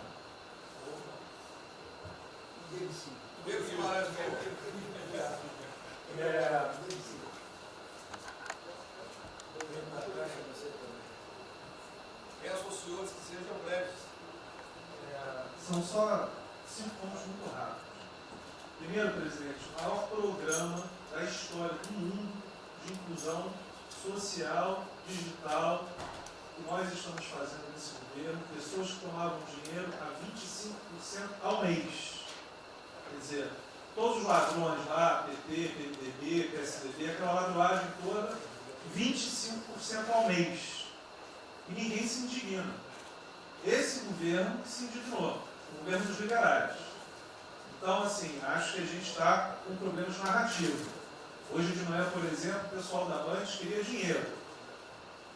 O ponto é o seguinte, vai ou não vai dar dinheiro para Bandeirantes? Ah, não vai dar dinheiro para Bandeirantes? Passei meia hora levando porrada, mas repliquei. E falei, olha, vocês estão em casa? Eu tenho 30 mil funcionários na rua. Não tem esse negócio, essa frescurada de home office. Eu já visitei 15 agências. E você em casa? Aí o pessoal ficou um pouco mais calmo. Quer dizer, eu posso ter 30 mil brasileiros nas agências lá. Sabe quantas pessoas a Caixa está pagando hoje? 7 milhões de pessoas. E todo mundo home office. Que porcaria é essa? Desculpa o meu ponto, presidente. Quando o senhor falou, eu vou me emocionar. O Luiz Lima, que nadou com meu pai, foi atleta olímpico, teve a esposa e a filha de 14 anos presa ontem, no Camburão. Que porra é essa? Desculpa. Que porra é essa? O cara vai pro Camburão com a filha, se fosse eu, ia pegar minhas 15 armas e ia dar uma... Eu ia morrer. E se a minha filha fosse pro Camburão, eu ia matar ou morrer. Que isso? Estava nadando, é uma atleta olímpica. Você tira a pessoa está nadando com 14 anos. Eu tenho uma filha Maria de 14 anos. Se a minha filha fosse pro Camburão, ou eu matava ou morria. Que isso? E a esposa do Luiz Lima nem usou o fato de ser esposa do deputado federal. Mas assim, foi calado, saiu calado. É aquele governador roubando para direito, está tudo quanto é lado. Então o governador rouba, aí ele sai prendendo todo mundo e fica tudo isso por isso mesmo. Aí a gente faz o maior programa da história da humanidade de inclusão de pessoas que recebiam 25% ao mês, cobrado. PSDB, PT, PMDB, aquele grupo todo. Na hora de privatizar, todo mundo, com 200 milhões, 300 milhões, tem vice-presidente da Caixa que eu expulsei, dos 120, 105 eu tirei. E se o senhor precisar, obviamente, meu chefe, o ministro Paulo Guedes, ele decide. Não tem problema. Inclusive, porque o que acontece? Se roubar, eu vou ligar para o ministro Moro para prender. Agora, se precisar de um diretoria, não sei o quê, desde que sejam honestos, o ministro Paulo Guedes é que decide, etc. Mas dos 120, eu tirei 105. E na Caixa, não tem solicitado, até onde eu saiba. Mas, assim, eu acho que a gente está levando muita porrada, presidente. E, de novo, não estou dizendo de ninguém daqui, não, só leva porrada. Agora, tem limite. Desculpa, todo lugar que eu vou, as pessoas normalmente são educadas. Mas a paciência chega no limite, obviamente não dessa maneira. Eu acho que tem um ponto. Nós estamos emprestando 154 bilhões de reais, mas só um ponto que eu acho importante. Tarcísio é super meu amigo e ele é muito esperto. Qual que é o grande ponto que a gente tem que evitar? O carro está quebrado. Já estava quebrado antes e quer lançar um lesinho. Então, assim, claramente tem que ajudar e eu concordo. Tanto que nós emprestamos 43 bilhões de reais para o segmento imobiliário. 1,5 milhão de pessoas deixaram de ser demitidas. Agora não é para todo mundo, não. Aquela empresa que já estava quebrada antes, por que a gente vai dar uma lesinha? Então, este ajuste fino é importante que os bancos têm que fazer. Por quê? Último ponto que eu falo. Já estou sendo processado também, nós dois juntos na cadeia, por causa do auxílio emergencial. Sabe o que tem? Tem gente do TCU dizendo que a gente está ganhando muito, e tem gente dizendo que a gente está ganhando pouco. Ferrou. Ou seja, tem gente querendo me prender porque está dizendo que a gente está ganhando muito. E tem gente querendo me prender, que são aqueles caras lá que estavam antes, ganhando pouco. Vou acabar sendo preso, mas o que a gente não vai fazer? Deixar 30, 40, 50 milhões de pessoas passarem fome. Então, é só o meu recado dizendo o seguinte: a Caixa, Banco de todos os brasileiros. Poxa, a gente está com 30 mil pessoas. Eu passo ligando 45 pessoas na Caixa que tiveram coronavírus. 2 faleceram, um, na verdade, com 70 anos já estava aposentado, e outro. A pessoa, eu chorei mais do que a pessoa, a mãe. Uma pessoa em 30 mil que estão o dia inteiro. E eu já falei para minha esposa, se tiver qualquer coisa, eu vou tomar 1 litro de hidrocloroquina, aquelas coisas todas. Então, assim, eu acho que a gente está, só o último ponto, numa questão de histeria coletiva. Quer dizer, eu posso ter 30 mil funcionários da Caixa pagando 7 milhões hoje, 2 milhões na segunda. Ontem a gente abriu 800 agências, vamos abrir no sábado, no domingo, 2 horas antes. Então, o que a imprensa quer? Que você pague e dane-se os funcionários da Caixa. Mas se morrer 2, Jornal Nacional, presidente Bolsonaro e presidente Pedro, irresponsáveis porque abriram. A gente só vai levar porrada. Agora, realmente, meu ponto é inaceitável, foi a primeira vez que aconteceu. Eu conheço a Milena, o Mini, atleta olímpico. Quer dizer, um atleta olímpico, a esposa atleta olímpica, a filha de 14 anos num camburão. Eu não sei se eles botaram lá atrás ou no meio. E aí você solta o estuprador, então acho que realmente tem uma questão. De novo, eu quero só reforçar uma coisa. O ministro Moro, em um dia, resolveu um problema muito importante. Muito obrigado, ministro. O que aconteceu? Os guardas, né, os que ficam dentro da agência, não poderiam, por legislação, estar fora. O que aconteceu? O ministro, 5 horas, resolveu o problema. Então, nos próximos 90 dias, os atendentes da Caixa Econômica Federal, os guardas, vão poder ir para fora para ajudar a fila. Né? Ou seja, tem uma fila, tem 250 agências e tem 500 pessoas na fila. E aí, com a ajuda do ministro Moro da Polícia Federal, eles emitiram uma portaria. Então, só para finalizar, quero agradecer, ministro. Esse é um registro aí, até foi fácil de resolver, foi a Polícia Federal que resolveu. Ministro Ernesto, por favor. Volta a pedir que sejam breves. Obrigado. Rapidamente, sobre o plano. A dimensão internacional do plano, evidentemente, é fundamental, já está ali contemplado. Eu queria mencionar o seguinte: eu acho que é fundamental que essa dimensão internacional não seja simplesmente uma adaptação nossa ao cenário internacional, mas que ela leve em conta a capacidade que o Brasil hoje tem de influir no desenho de um novo cenário internacional. Eu estou cada vez mais convencido que o Brasil tem hoje as condições e a oportunidade de se sentar na mesa de 4, 5, 6 países que vão definir a nova ordem mundial. Um dia, na conversa do presidente com o primeiro-ministro Danilo, o indiano disse que vai ser tão diferente o pós-coronavírus do pré quanto o pós-segunda guerra do pré. Eu acho que é verdade, e assim como houve um Conselho de Segurança que definiu a ordem mundial, 5 países depois da Segunda Guerra, vai haver uma espécie de novo Conselho de Segurança, e nós temos dessa vez a oportunidade de estar nele e acreditar na possibilidade do Brasil influenciar, ajudar a formatar um novo cenário. E esse cenário, acho que tem que levar em conta o seguinte: estamos aí revendo os últimos 30 anos de globalização. Vai haver uma nova globalização. O que aconteceu nesses 30 anos? Foi uma globalização cega para o tema dos valores, para o tema da democracia e da liberdade. Foi uma globalização que a gente está vendo agora, criou um modelo onde no centro da economia internacional está um país que não é democrático, que não respeita os direitos humanos, etc. Essa nova globalização acho que não pode ser cega. Tem que ser uma globalização, tem que ser uma estrutura que leve em conta, claro, a dimensão econômica, mas também essa dimensão da liberdade e do valor. E da mesma maneira, acho que o plano está apontando para isso, na nossa dimensão nacional, também não pode ser um plano cego para essas dimensões daquilo que nos traz, né, que traz o projeto do presidente, que é não simplesmente a eficiência, a pujança, o crescimento econômico, mas a liberdade, o combate à corrupção, a reinvenção do Brasil livre, dessas mazelas com a extensão. Obrigado. Obrigado, ministro. Roberto, é o último. Não, é bem rápido. É só vou voltar numa história. Vou voltar aqui numa história breve, que é lembrar que no fim do governo Dilma a taxa de juros era 14,5%, a curta, mas a taxa longa era 20%. E aí quando a gente olha o que aconteceu e o que proporcionou a taxa de juros cair, é interessante, porque teve um dia, 18 de agosto, saiu uma manchete no jornal que todos os elementos apontavam que ia ter o teto de gastos. Naquele dia, a curva de juros começou a cair e foi quando depois o presidente do Banco Central anterior começou a cair os juros.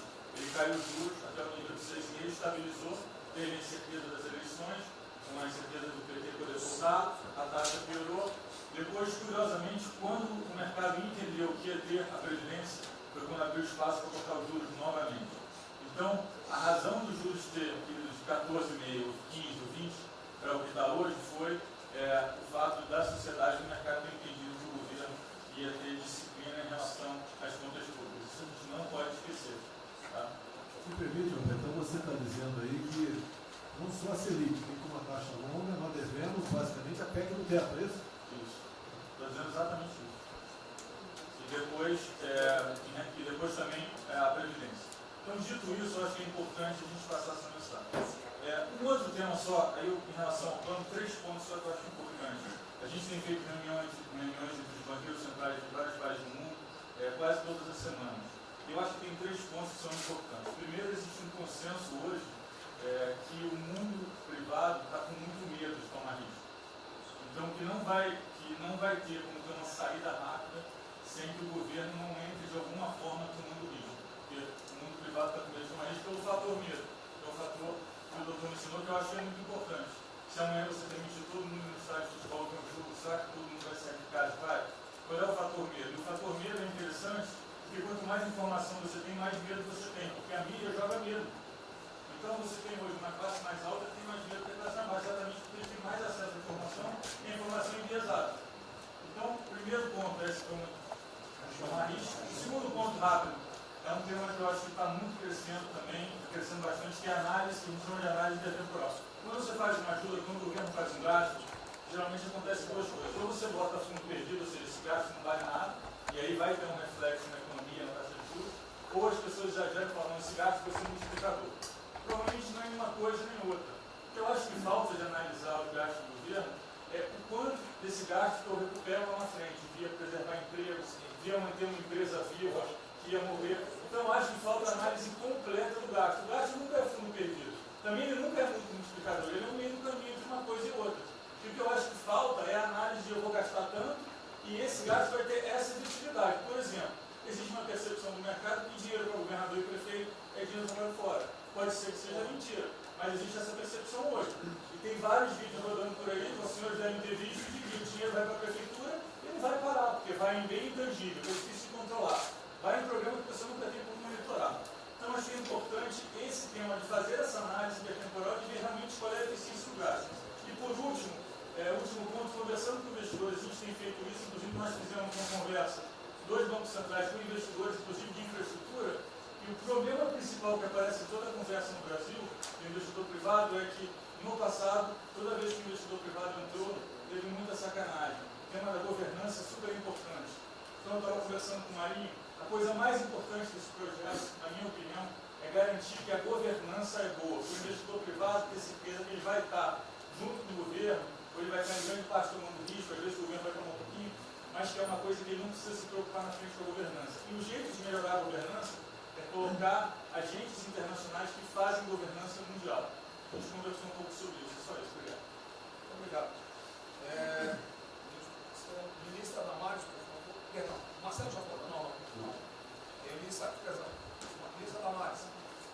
Ministro, parabéns pela ideia, mas eu preciso lembrar e eu preciso fazer sempre isso para que a gente não perca o foco, a questão de valores, ministro. Esse governo tem um pilar dos valores. Não se pode construir nada neste governo sem a gente trazer valores. Nós estamos sabendo, e a gente está falando o tempo todo, que nós não seremos mais os mesmos depois dessa pandemia. O mundo não será mais o mesmo. nós não seremos mais o mesmo, e nós vamos ter que fazer uma revisão de políticas públicas no mundo todo e no Brasil. Nós vamos ter que nos reinventar, com certeza. Neste momento, o que nós estamos vendo aqui no nosso comitê? Nós estamos buscando dados e não estamos encontrando dados. Nós recebemos um governo que não tinha dados, os dados que nós tínhamos eram falsos, mentirosos. Um Brasil de achismo, um Brasil de talvez, eu acho que é, talvez sim, talvez não.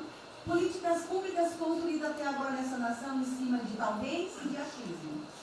Nós vamos ter que rever muita coisa. É um país plural. Quando a gente foi buscar os povos tradicionais agora para a gente construir enfrentamento ao coronavírus, nós descobrimos, ministros, que nós temos 1.300.000 ucranianos no Brasil. Ninguém nunca falou de ucranianos para nós no Brasil.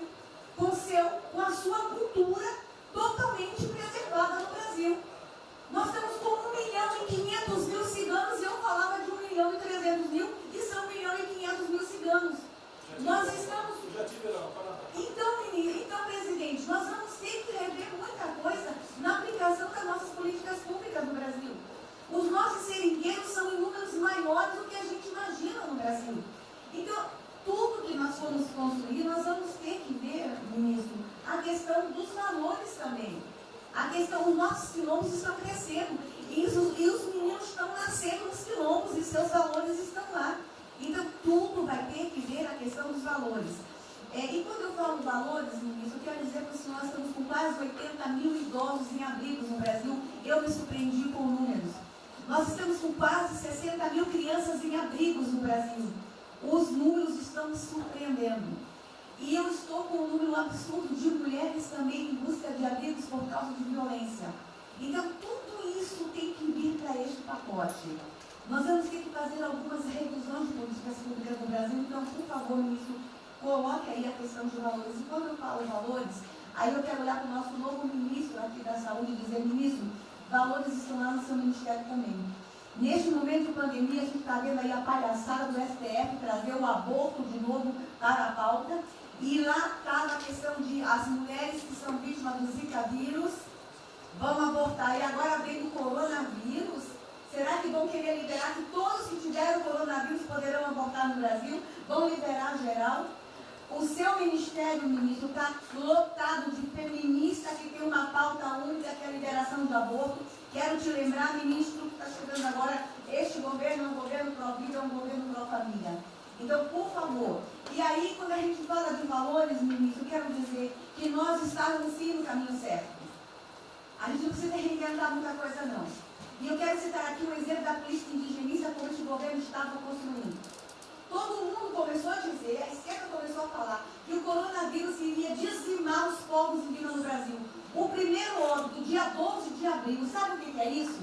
A forma como nós estávamos conduzindo a política indígena no Brasil. Primeiro óbito, dia 12 de abril. E eu fui lá para a Amazônia, no Roraima, junto com o presidente da FUNAI e o secretário nacional de saúde indígena, para acompanhar o primeiro óbito. A forma como a gente conduziu deu muito certo. Vamos ter que melhorar? Vamos ter que melhorar. E por que nós fomos lá, presidente? Porque nós recebemos a notícia que haveria contaminação criminosa em Roraima, em Amazônia, de propósito, em índios, para dizimar aldeias e povos inteiros para colocar nas costas do presidente Bolsonaro. Eu tive que ir para lá com o presidente da FUNAI e me reunir com os generais da região e o superintendente da Polícia Federal para a gente fazer uma ação ali meio que sigilosa. Porque eles precisavam matar mais índio para dizer que a nossa política não estava dando certo. Então, o que a gente estava fazendo estava dando certo. O que nós estamos fazendo está dando certo. Então, aqui, general, todo o nosso trabalho que envolve políticas de valores precisa estar aqui no Pró-Brasil. E aí, presidente, só para encerrar, eu quero dizer para o senhor que a sua angústia tem razão de ser. Nunca houve tanta violação de direitos no Brasil como neste período. Direitos fundamentais foram violados. No nosso Disque 100 tem mais de 5.000 registros, ministros, de violação de direitos humanos. Mas o senhor tem uma ministra de direitos humanos e uma equipe muito corajosa. São mais de 5.000 procedimentos e ações que estão sendo construídos. Governadores e prefeitos responderão ao processo. Idosos estão sendo algemados e jogados dentro de camburões no Brasil. Mulheres sendo jogadas no chão e sendo algemadas por não terem feito nada. Nós estamos vendo padres sendo multados em R$90 mil porque estavam indo da igreja com 2 fiéis.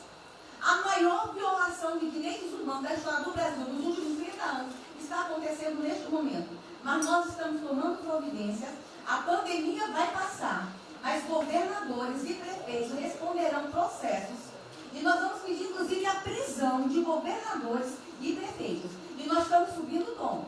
E discursos estão chegando. Nosso ministério vai começar a pegar pesado com governadores e prefeitos. Nunca vimos o que está acontecendo hoje.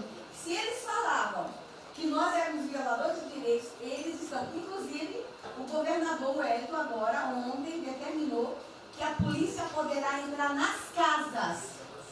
Vocês não imaginam o que ele vai fazer. Poderá entrar assinou. A polícia poderá entrar na casa sem mandato. Então, assim, as maiores violações estão acontecendo nesses dias. Então, nós estamos fazendo enfrentamento, mais de 5 procedimentos. O nosso ministério já tomou a iniciativa e nós estamos pedindo, inclusive, a prisão de alguns governadores. Então, está aí algumas respostas. Valores. Por favor. Valores. Posso falar? Pode falar. Vamos ver mais. Houve aqui uma apresentação, uma representação do ministro Paulo Guedes, que a senhora vai receber mais dinheiro. Obrigada. Ministro Marcelo, por favor.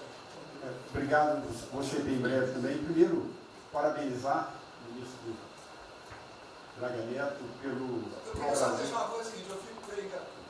Não é trabalho meu, é trabalho da equipe e eu roubei ideia de um bando de gente. Eu roubei ideia aqui, ali, eu roubei ideia, tá? Eu aproveitei a ideia, só pode ter. Um cronograma importante do projeto, obviamente, todos os ministérios, como o Ministério do Turismo, também já estão finalizando até amanhã esse programa de retomada. E, presidente, o turismo, obviamente, ele tem uma importância muito grande para a economia, o Paulo Guedes sabe disso, mais de 8%, ou seja, quase 10% do PIB nacional é turismo. E o presidente falou que vai extinguir o Ministério porque o turismo acabou. Agora precisa do Ministério mais do que nunca, presidente. O turismo ele vinha numa crescente muito importante. O ano de 2019 cresceu 2,6%, enquanto a economia cresceu 1%, gerou 163% a mais de emprego do que o ano de 2018. E, obviamente, no meio dessa pandemia, foi o primeiro a ser impactado de forma brutal. O Rogério Marinho sabe bem disso e nos ajudou muito aí. Quero aproveitar para agradecer o Paulo Guedes, a Marinho também nos ajudou muito nesse processo, de contemplar, ou seja, de ter um plano de ação que viesse evitar o desmonte do setor do turismo, porque grande parte das empresas do turismo passou de um fluxo de caixa de 100 para 0 de um dia para o outro.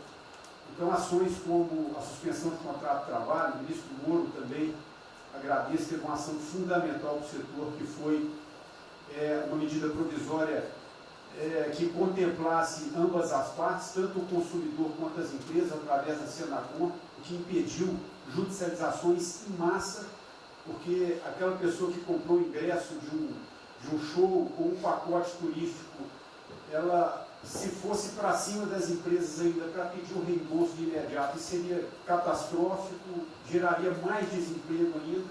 Então, essa medida provisória garantiu que as empresas pudessem ter um fôlego, um prazo aí de até 12 meses para fazer esse reembolso. Um terceiro ponto foi a questão dos créditos, que está terminando de ser fechado junto ao BNDES. Agradeço muito aí também o Montesano, a Caixa Econômica também, o Pedro, o ministro Paulo Guedes, que o entrave maior estava na questão das garantias, mas a gente está conseguindo finalizar esse modelo de crédito para contemplar a todos, desde o meio ao micro, pequeno, médio, o grande empresário no Brasil do setor turístico. O setor, presidente, ficou muito feliz, se sentindo contemplado com todas essas ações e medidas por parte do governo federal. O setor do turismo no Brasil fizeram cartas com as principais associações agradecendo a postura do governo federal em relação a isso. Eu quero, presidente, falar um assunto aqui que talvez seja muito polêmico, mas eu acho que é importante esse debate nesse momento. Aí eu falo também para a ministra Damares, que eu sei que é uma pauta muito sensível também a ela, que é a questão presidente, porque o Ministério do Turismo agora tem que ter um planejamento, um plano de atração de investimentos, que é o que gera emprego, renda, é o que ajuda, obviamente, a economia do Brasil. E para isso, presidente, eu acredito que é um momento propício nesse planejamento da retomada discutir os resorts integrados. Não é legalização de jogos, não é bingo, não é caça-níquel, são resorts integrados. Obviamente, presidente, uma pauta precisa de ser construída, ainda mais estou olhando para o cara aqui para mim. A pauta precisa de ser construída com as bancadas da Câmara, tanto a evangélica quanto a católica, mostrando ou desmistificando vários mitos que giram em torno disso. Não sei se o ministro Paulo Guedes concorda. Nós temos a possibilidade de atrair pelo menos 40 bilhões de dólares para o Brasil só de outorgas, de investimentos imediatos para essa pauta. Mas o que precisa ser feito, presidente, é realmente desmistificar a questão de evasão de divisas, de lavagem de dinheiro, de tráfico de drogas, e para isso eu sugeriria que nesse debate pudéssemos contar com o Ministério da Justiça, através da Polícia Federal, o Ministério Público na mesa, a Receita Federal, os órgãos de controle, mas obviamente, presidente, uma pauta que só levaríamos para frente se a gente conseguir pacificar ou nos fazer entender pela bancada evangélica, pela bancada católica, para que não haja uma distorção na comunicação disso. Tem que ser um projeto muito bem feito, que eu acredito que pode ser, nesse processo da retomada, uma grande oportunidade para o Brasil atrair grandes complexos, dos quais apenas 3% são utilizados para os cassinos. E outra, isso não tem impacto diretamente nenhum na família dos trabalhadores brasileiros. Tá diabo. Não, não é bem isso não. Eu vou ter que começar a desmistificar para dar mais, gente. Eu estou vendo isso. Então, presidente, aqui, não estou dizendo que a gente tem que colocar isso como um projeto de governo, obviamente, mas abrir esse debate em torno dos resorts integrados. E para finalizar, presidente, o ministro Nelson, prazer estar aqui com a sua primeira vez, a gente fez um projeto muito bem elaborado, dentro do comitê de operações, que visa fazer com que os hotéis possam abrigar os profissionais de saúde, e só os profissionais de saúde. A questão do anterior do Ministério, por 2 vezes eu mandei a mensagem, não se manifestou, não se interessou, mas eu acredito que é um projeto que pode, sobretudo, trazer para o governo federal uma boa visibilidade com essa preocupação de quem está na linha de frente de combate, que são os profissionais de saúde. Visando 2 coisas, eu já vou terminar. É, primeiro, melhorar essa logística do profissional de saúde, que sempre tem um hotel próximo ao hospital, aos hospitais, e também a preservação da família desses profissionais, mostrando, obviamente, a sensibilidade do presidente Jair Bolsonaro na preocupação com essas vidas desses profissionais. Obrigado. Parece que é hoje às 16 horas. Hoje, então, é uma reunião marcada para a gente discutir isso aí. Saúde e turismo. Penúltimo debatedor, o ministro Weintraub. Obrigado. Em 3 anos eu... Obrigado. Em 3 anos, através do Onix, eu conheci o presidente. Nesses 3 anos eu não pedi uma única conselho, não tentei promover minha carreira, me ferrei na física, ameaça de morte, na universidade, e o que me fez, naquele momento, embarcar junto, era a luta pela liberdade. Eu não quero ser escravo nesse país, e acabar com essa porcaria que é Brasília. Isso aqui é um campo de corrupção, de privilégio. Eu tinha uma visão extremamente negativa de Brasília. Brasília é muito pior do que eu podia imaginar. As pessoas aqui perdem a percepção, a empatia, a relação com o povo. Se sentem inexpugnáveis. Eu tive o privilégio de ver a mais da metade aqui desse time chegar. Eu fui secretário executivo do ministro Onix. Eu acho que a gente está perdendo um pouco desse espírito. A A gente está perdendo a luta pela liberdade. É isso que o povo está gritando. Não está gritando para ter mais Estado, para ter mais projetos, para ter mais... O povo está gritando por liberdade. Ponto.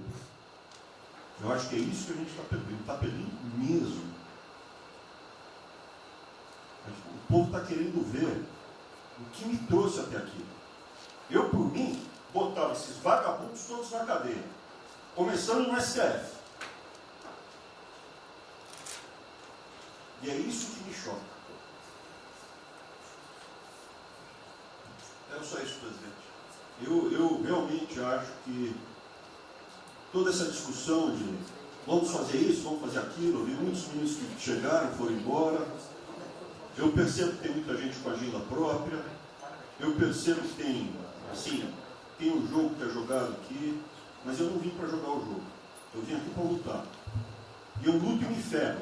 Eu estou com um monte de processo aqui no Comitê de Ética da Presidência. Eu sou o único que levou processo. É um absurdo o que está acontecendo aqui no Brasil. A gente está conversando com quem a gente tinha que lutar.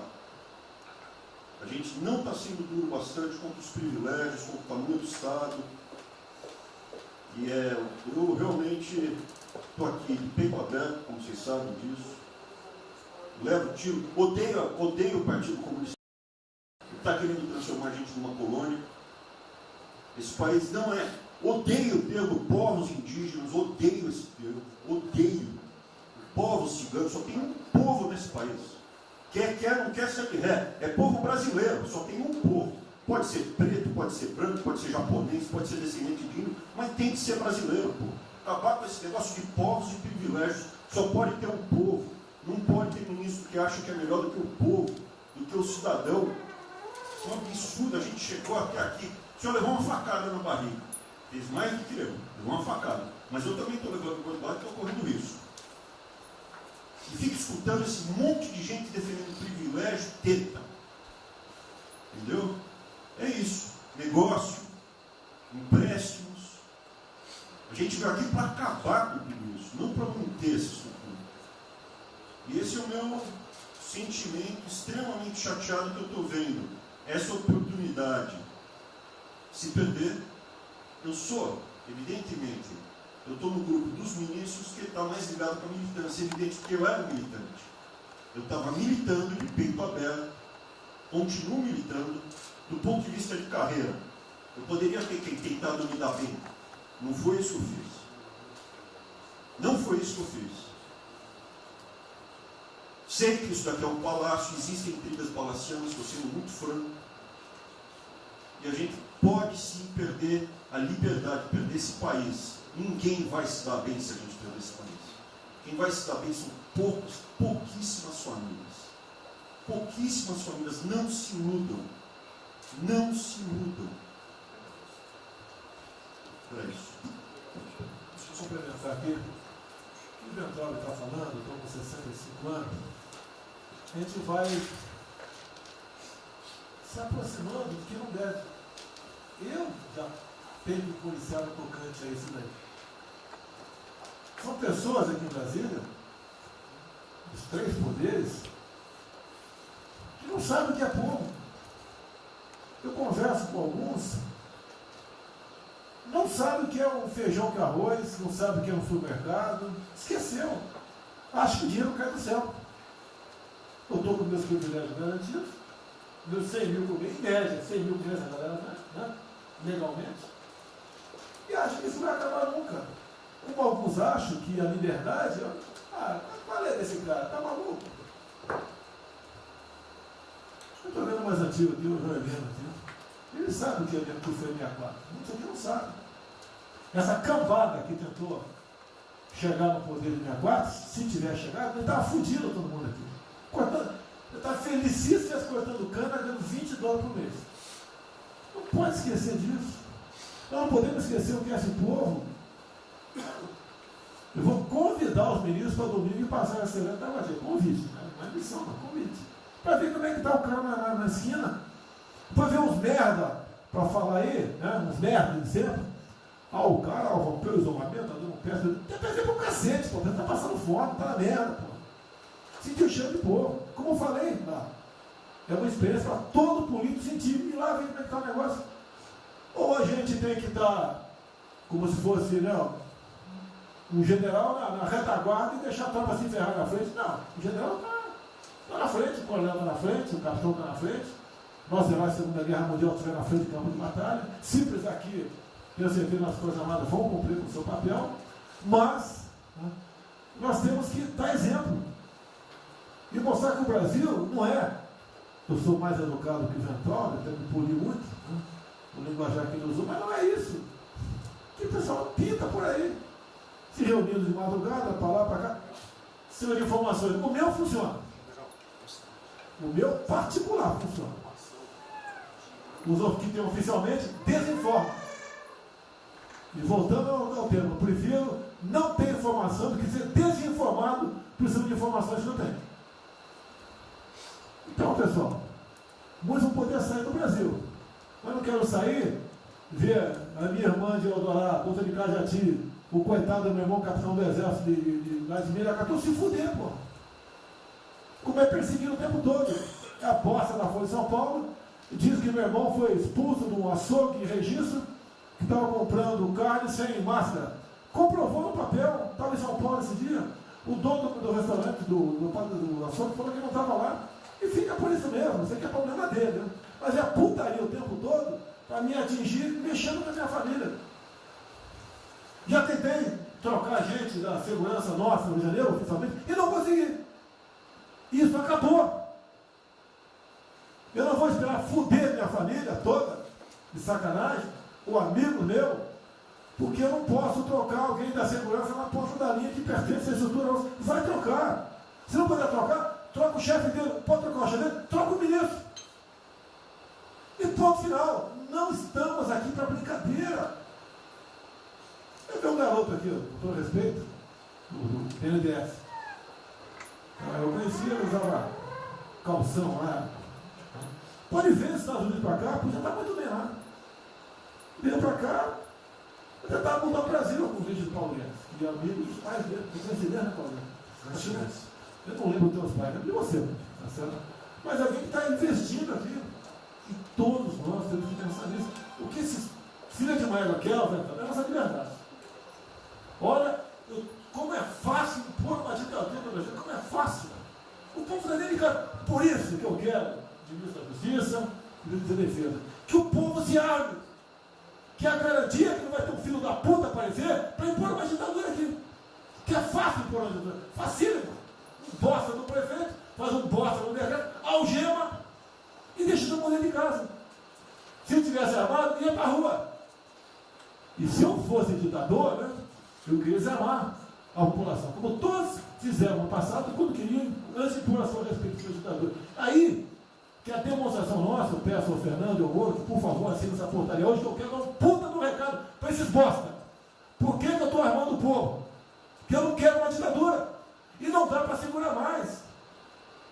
Não dá para segurar mais. Quem não aceitar as minhas bandeiras, Damares, família, Deus, Brasil, armamento, liberdade de expressão, livre mercado, quem não aceitar isso está no governo errado. Espere para 22, né, o seu Álvaro Dias, espere o Alckmin, espere o Haddad, ou talvez o Lula, né? E vai ser feliz com eles, pô. No meu governo está errado. É escancarar a questão do armamento aqui. Eu quero todo mundo armado. Que o povo armado jamais será escravizado. E que cada um faça, exerça o teu papel, se exponha. Aqui eu já falei. Pede o ministério quem for elogiado, pela Folha e pelo Globo. Pelo antagonista. Tá? Então tem certos blogs que só tem notícia boa de ministro, não sei como. O presidente é uma porrada, o ministro é elogiado.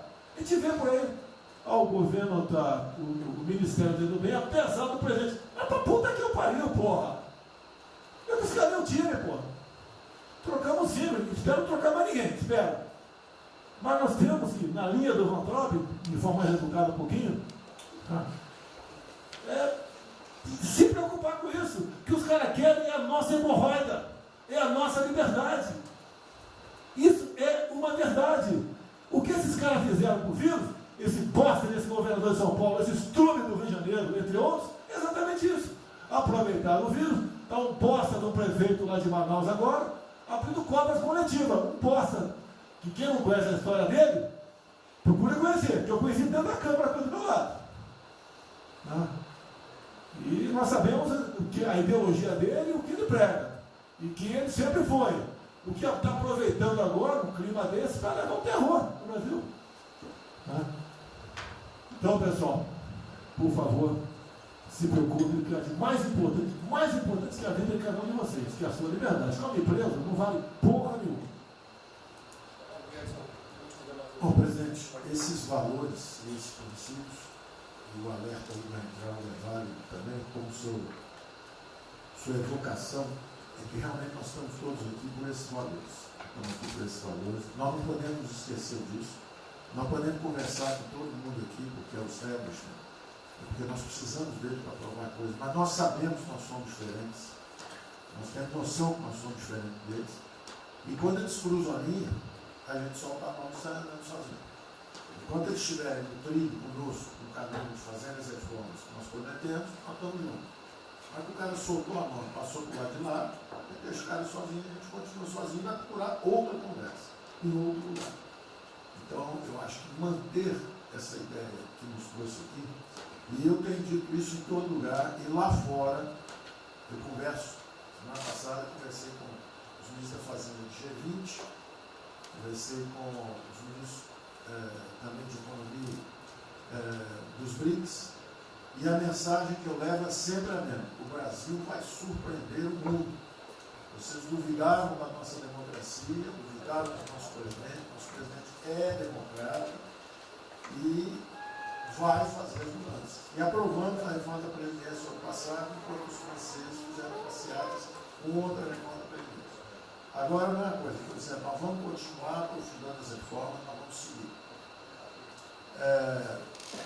Eu conheço todas as histórias de reconstrução por profissão, obrigado a estudar isso, a reconstrução da Alemanha, na Segunda Guerra, a Primeira Guerra com Chaves, a Segunda Guerra com o Ludwig Erhard, a reconstrução da economia do Chile com os caras de Chicago, o caso da fusão das duas Alemanhas. Eu conheço profundamente, no detalhe, não é de ouvir falar, de ler 8 livros sobre cada reconstrução dessa.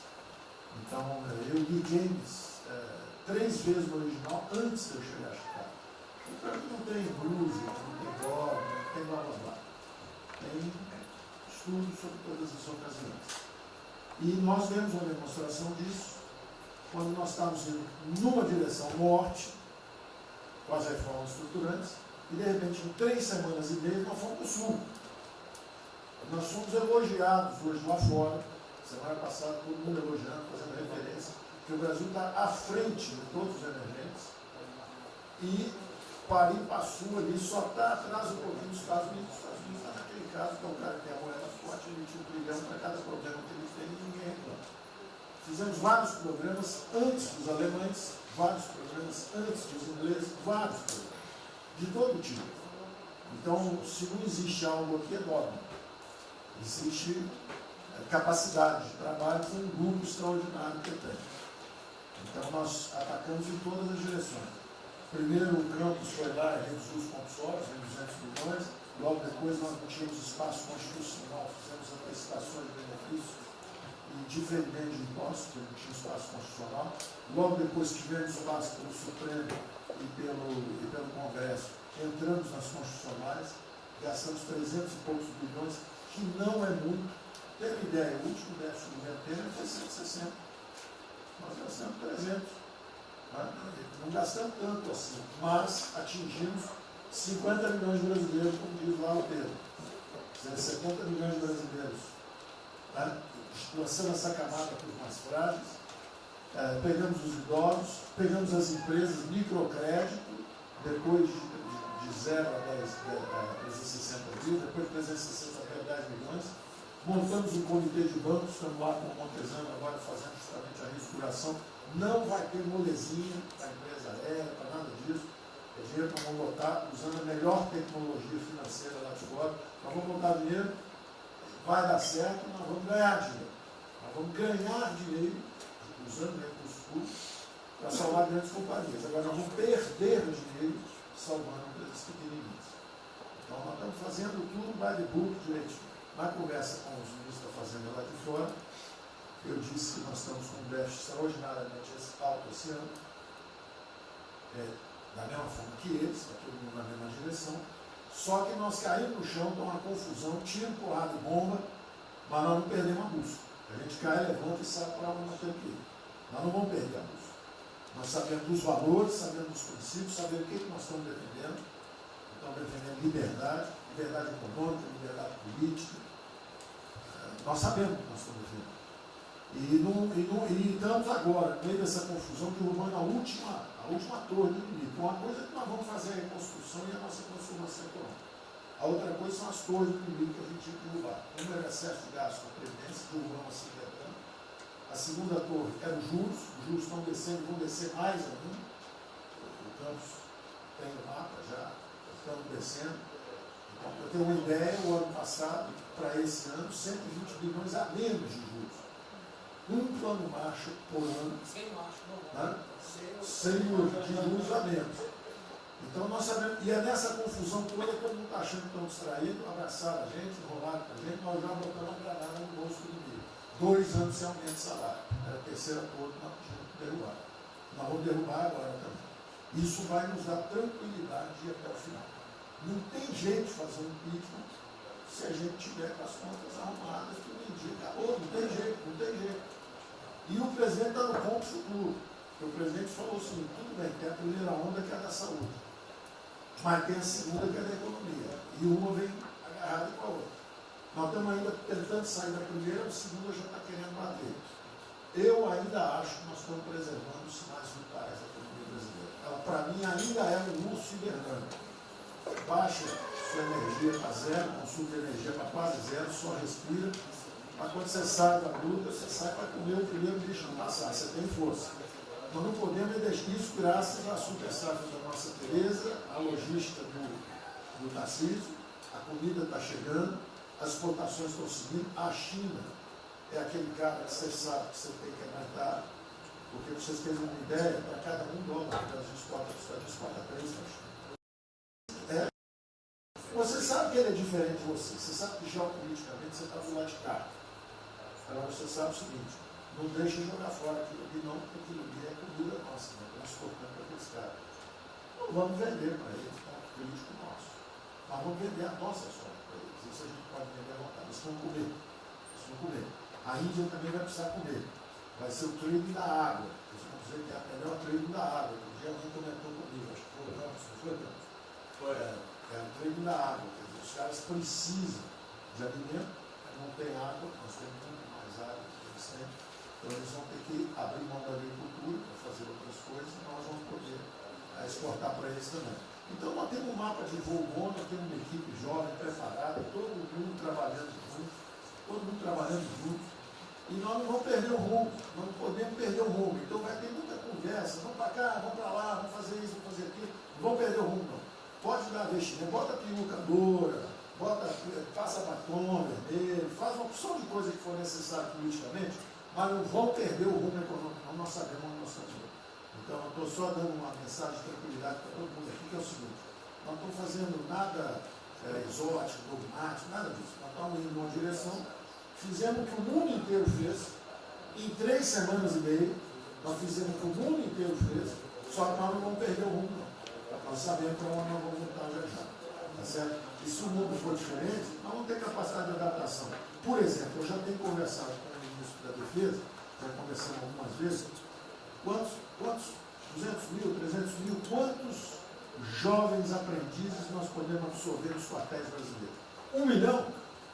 1 milhão a R$200, que é o Bolsa Família, R$300, o cara de manhã faz calistenia, aprende civil, organização social, como é que é o SPB, organização social, política, né? Faz ginástica, canta o hino, bate continente, de tarde, aprende a ser um cidadão, aprende o cidadão, disciplina, usar o tempo construtivamente, voluntário para fazer estrada, para fazer isso e aquilo. Sabe quanto custa isso? R$200 por mês, 1 milhão de cada, 200 milhões, joga 10 meses, 2 bi, isso é nada. Então nós vamos pegar na reconstrução, nós vamos pegar 1 bilhão, 2 bilhões, e contrata 1 milhão de jovens aqui. A Alemanha fez isso na reconstrução. Aí você também quer fazer estrada, precisa de 3, 4 bilhões a mais, tem um orçamento de 8, toma aqui seus 4 bilhões, isso não faz falta. Não faz falta. Não é isso o problema. A mesma coisa o nosso problema do jogo, lá nos recursos integrados, não tem problema nenhum, são bilionários, são milionários, executivos do mundo inteiro. O cara vem, fazem convenções, olha, o turismo sai de 5 milhões de Singapura para 30 milhões por ano. O Brasil recebe 6. Uma pequena cidade recebe 30 milhões de turistas. O sonho do presidente de transformar o Rio de Janeiro em Cancún, maior dos dois em Cancún, aquilo ali pode virar Cancún rápido. Entendeu? A mesma coisa a Espanha. Espanha recebe 30, 40 milhões de turistas. Isso é uma cidade da Ásia. Macau recebe 26 milhões hoje na China. Só por causa desse negócio. É um centro de negócio. É só maior de idade. O cara entra, deixa a grana lá, que ele ganhou anteontem, ele deixa aquilo lá, bebe, sai feliz da vida. Ele ali não atrapalha ninguém. Ele não atrapalha ninguém. Deixa cada um se fuder. Deixa o presidente fala de liberdade. Deixa cada um se fuder do jeito que quiser. Principalmente se o cara é maior, vacinado e bilionário. Deixa o cara se fuder.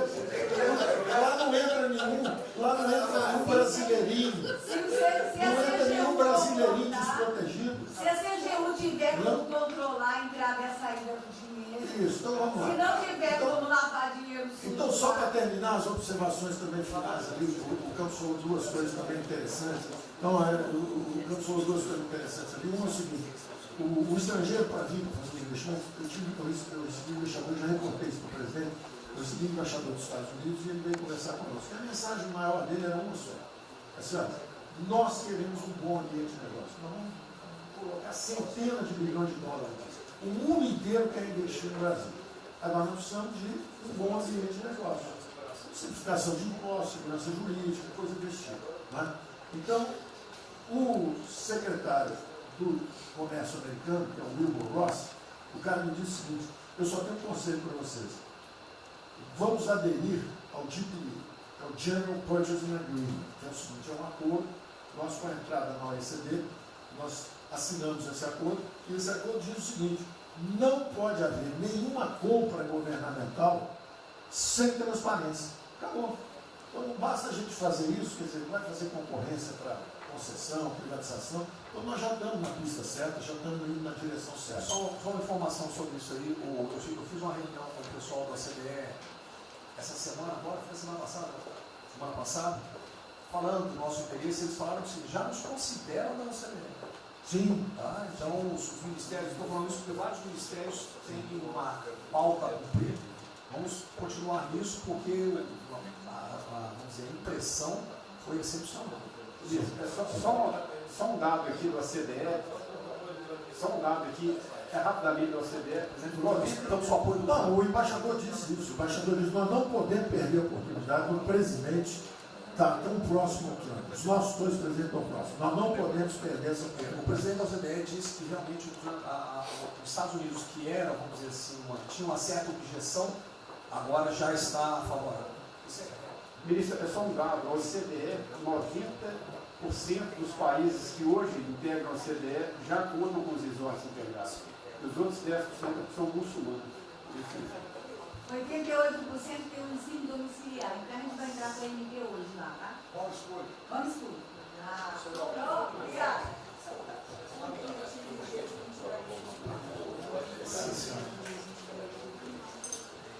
Uma nova ordem para o coronavírus. Muitos países vão colocar regras para ter estoque novamente. Eu acho que não é o nosso caso.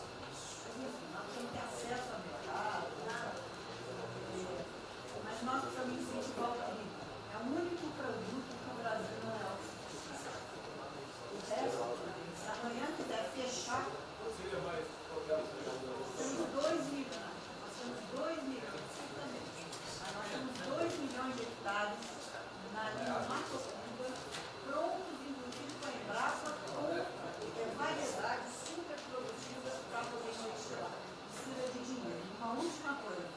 dinheiro que volta, financiamento, que nós precisamos rebaixar os juros. A agricultura não aguenta 9% de juros, é muito alto. Não fala nada, não. O Banco do Brasil não está tudo em cobra. O Banco do Brasil não está tudo em cobra, porque não é privado nem público. Então, se for apertar o Rubem, coitado, ele é super liberal. Mas se apertar ele e falar, bota o juro baixo, eu não posso, senão a turma, os privados, meus minoritários, me apertam. Aí você fala assim, bota o juro alto, eu não posso, porque senão o governo me aperta. O Banco do Brasil é um caso pronto de privatização. É um caso pronto, e a gente não está dando espaço. O senhor já notou que o BNDES e a Caixa, que são nossos públicos, a gente faz o que a gente quer. O Banco Brasileiro não consegue fazer nada, e tem um liberal lá. Então tem que vender essa porra logo. Apesar de todo o aumento de risco que passou a haver no sistema bancário, o Banco do Brasil está expandindo bastante seus empréstimos e a agricultura, a ministra Tereza Cristina testemunha aqui de que o apoio está sendo muito grande e nós estamos numa situação confortável, ministro, porque, primeiro porque em termos de liquidez, o público vê o Banco do Brasil como um porto seguro. Então, nós não estamos tendo problemas que outros bancos estão tendo, de preocupação com a liquidez do banco, com a rigidez do banco. E na nossa formação de resultado, as pessoas físicas não têm um papel preponderante dentro do Banco do Brasil. E nós temos a felicidade, nesse momento, de contar com folhas de pagamento de empresas públicas, das Forças Armadas, né, que, em termos relativos, estão numa situação mais segura do cidadão comum, que não participa de empresas públicas. Mas só confesse o seu sonho. Confesse o sonho. Confesse o seu sonho. Em relação à privatização... Foi 23 a confessa, agora. Em relação à privatização, eu acho que fica claro que com o BNDES cuidando do desenvolvimento, com a Caixa cuidando da área social, o Banco do Brasil estaria pronto para um programa de privatização. Né? Mas isso a gente pode fazer. Só se discute, só se fala isso em 23. A gente pode fazer um dia um seminário aí, que possa escrever aí. Porque o Banco do Brasil, no passado, teve muitos privilégios pelo fato de ser público. Né? As folhas de pagamento vinham naturalmente do Banco do Brasil para a Caixa. A administração dos depósitos judiciais eram sempre do Banco do Brasil e da Caixa. Hoje isso tudo é processo de concorrência. Nós temos que pagar muito caro por esses antigos privilégios que não são mais privilégios. E fica só o lado ruim de ser estatal, pesando no Banco do Brasil.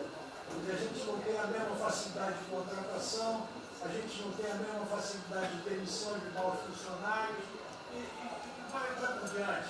Quer dizer, tudo tem que submeter ao governo, ao Tribunal de Contas cavando tudo. Né? O Tribunal de Contas, hoje em dia, é uma usina de terror. Se a gente faz alguma coisa, está arriscado dentro da cadeia. Se não faz, é processado por inação. Você não tomou as providências que tinha que ter tomado.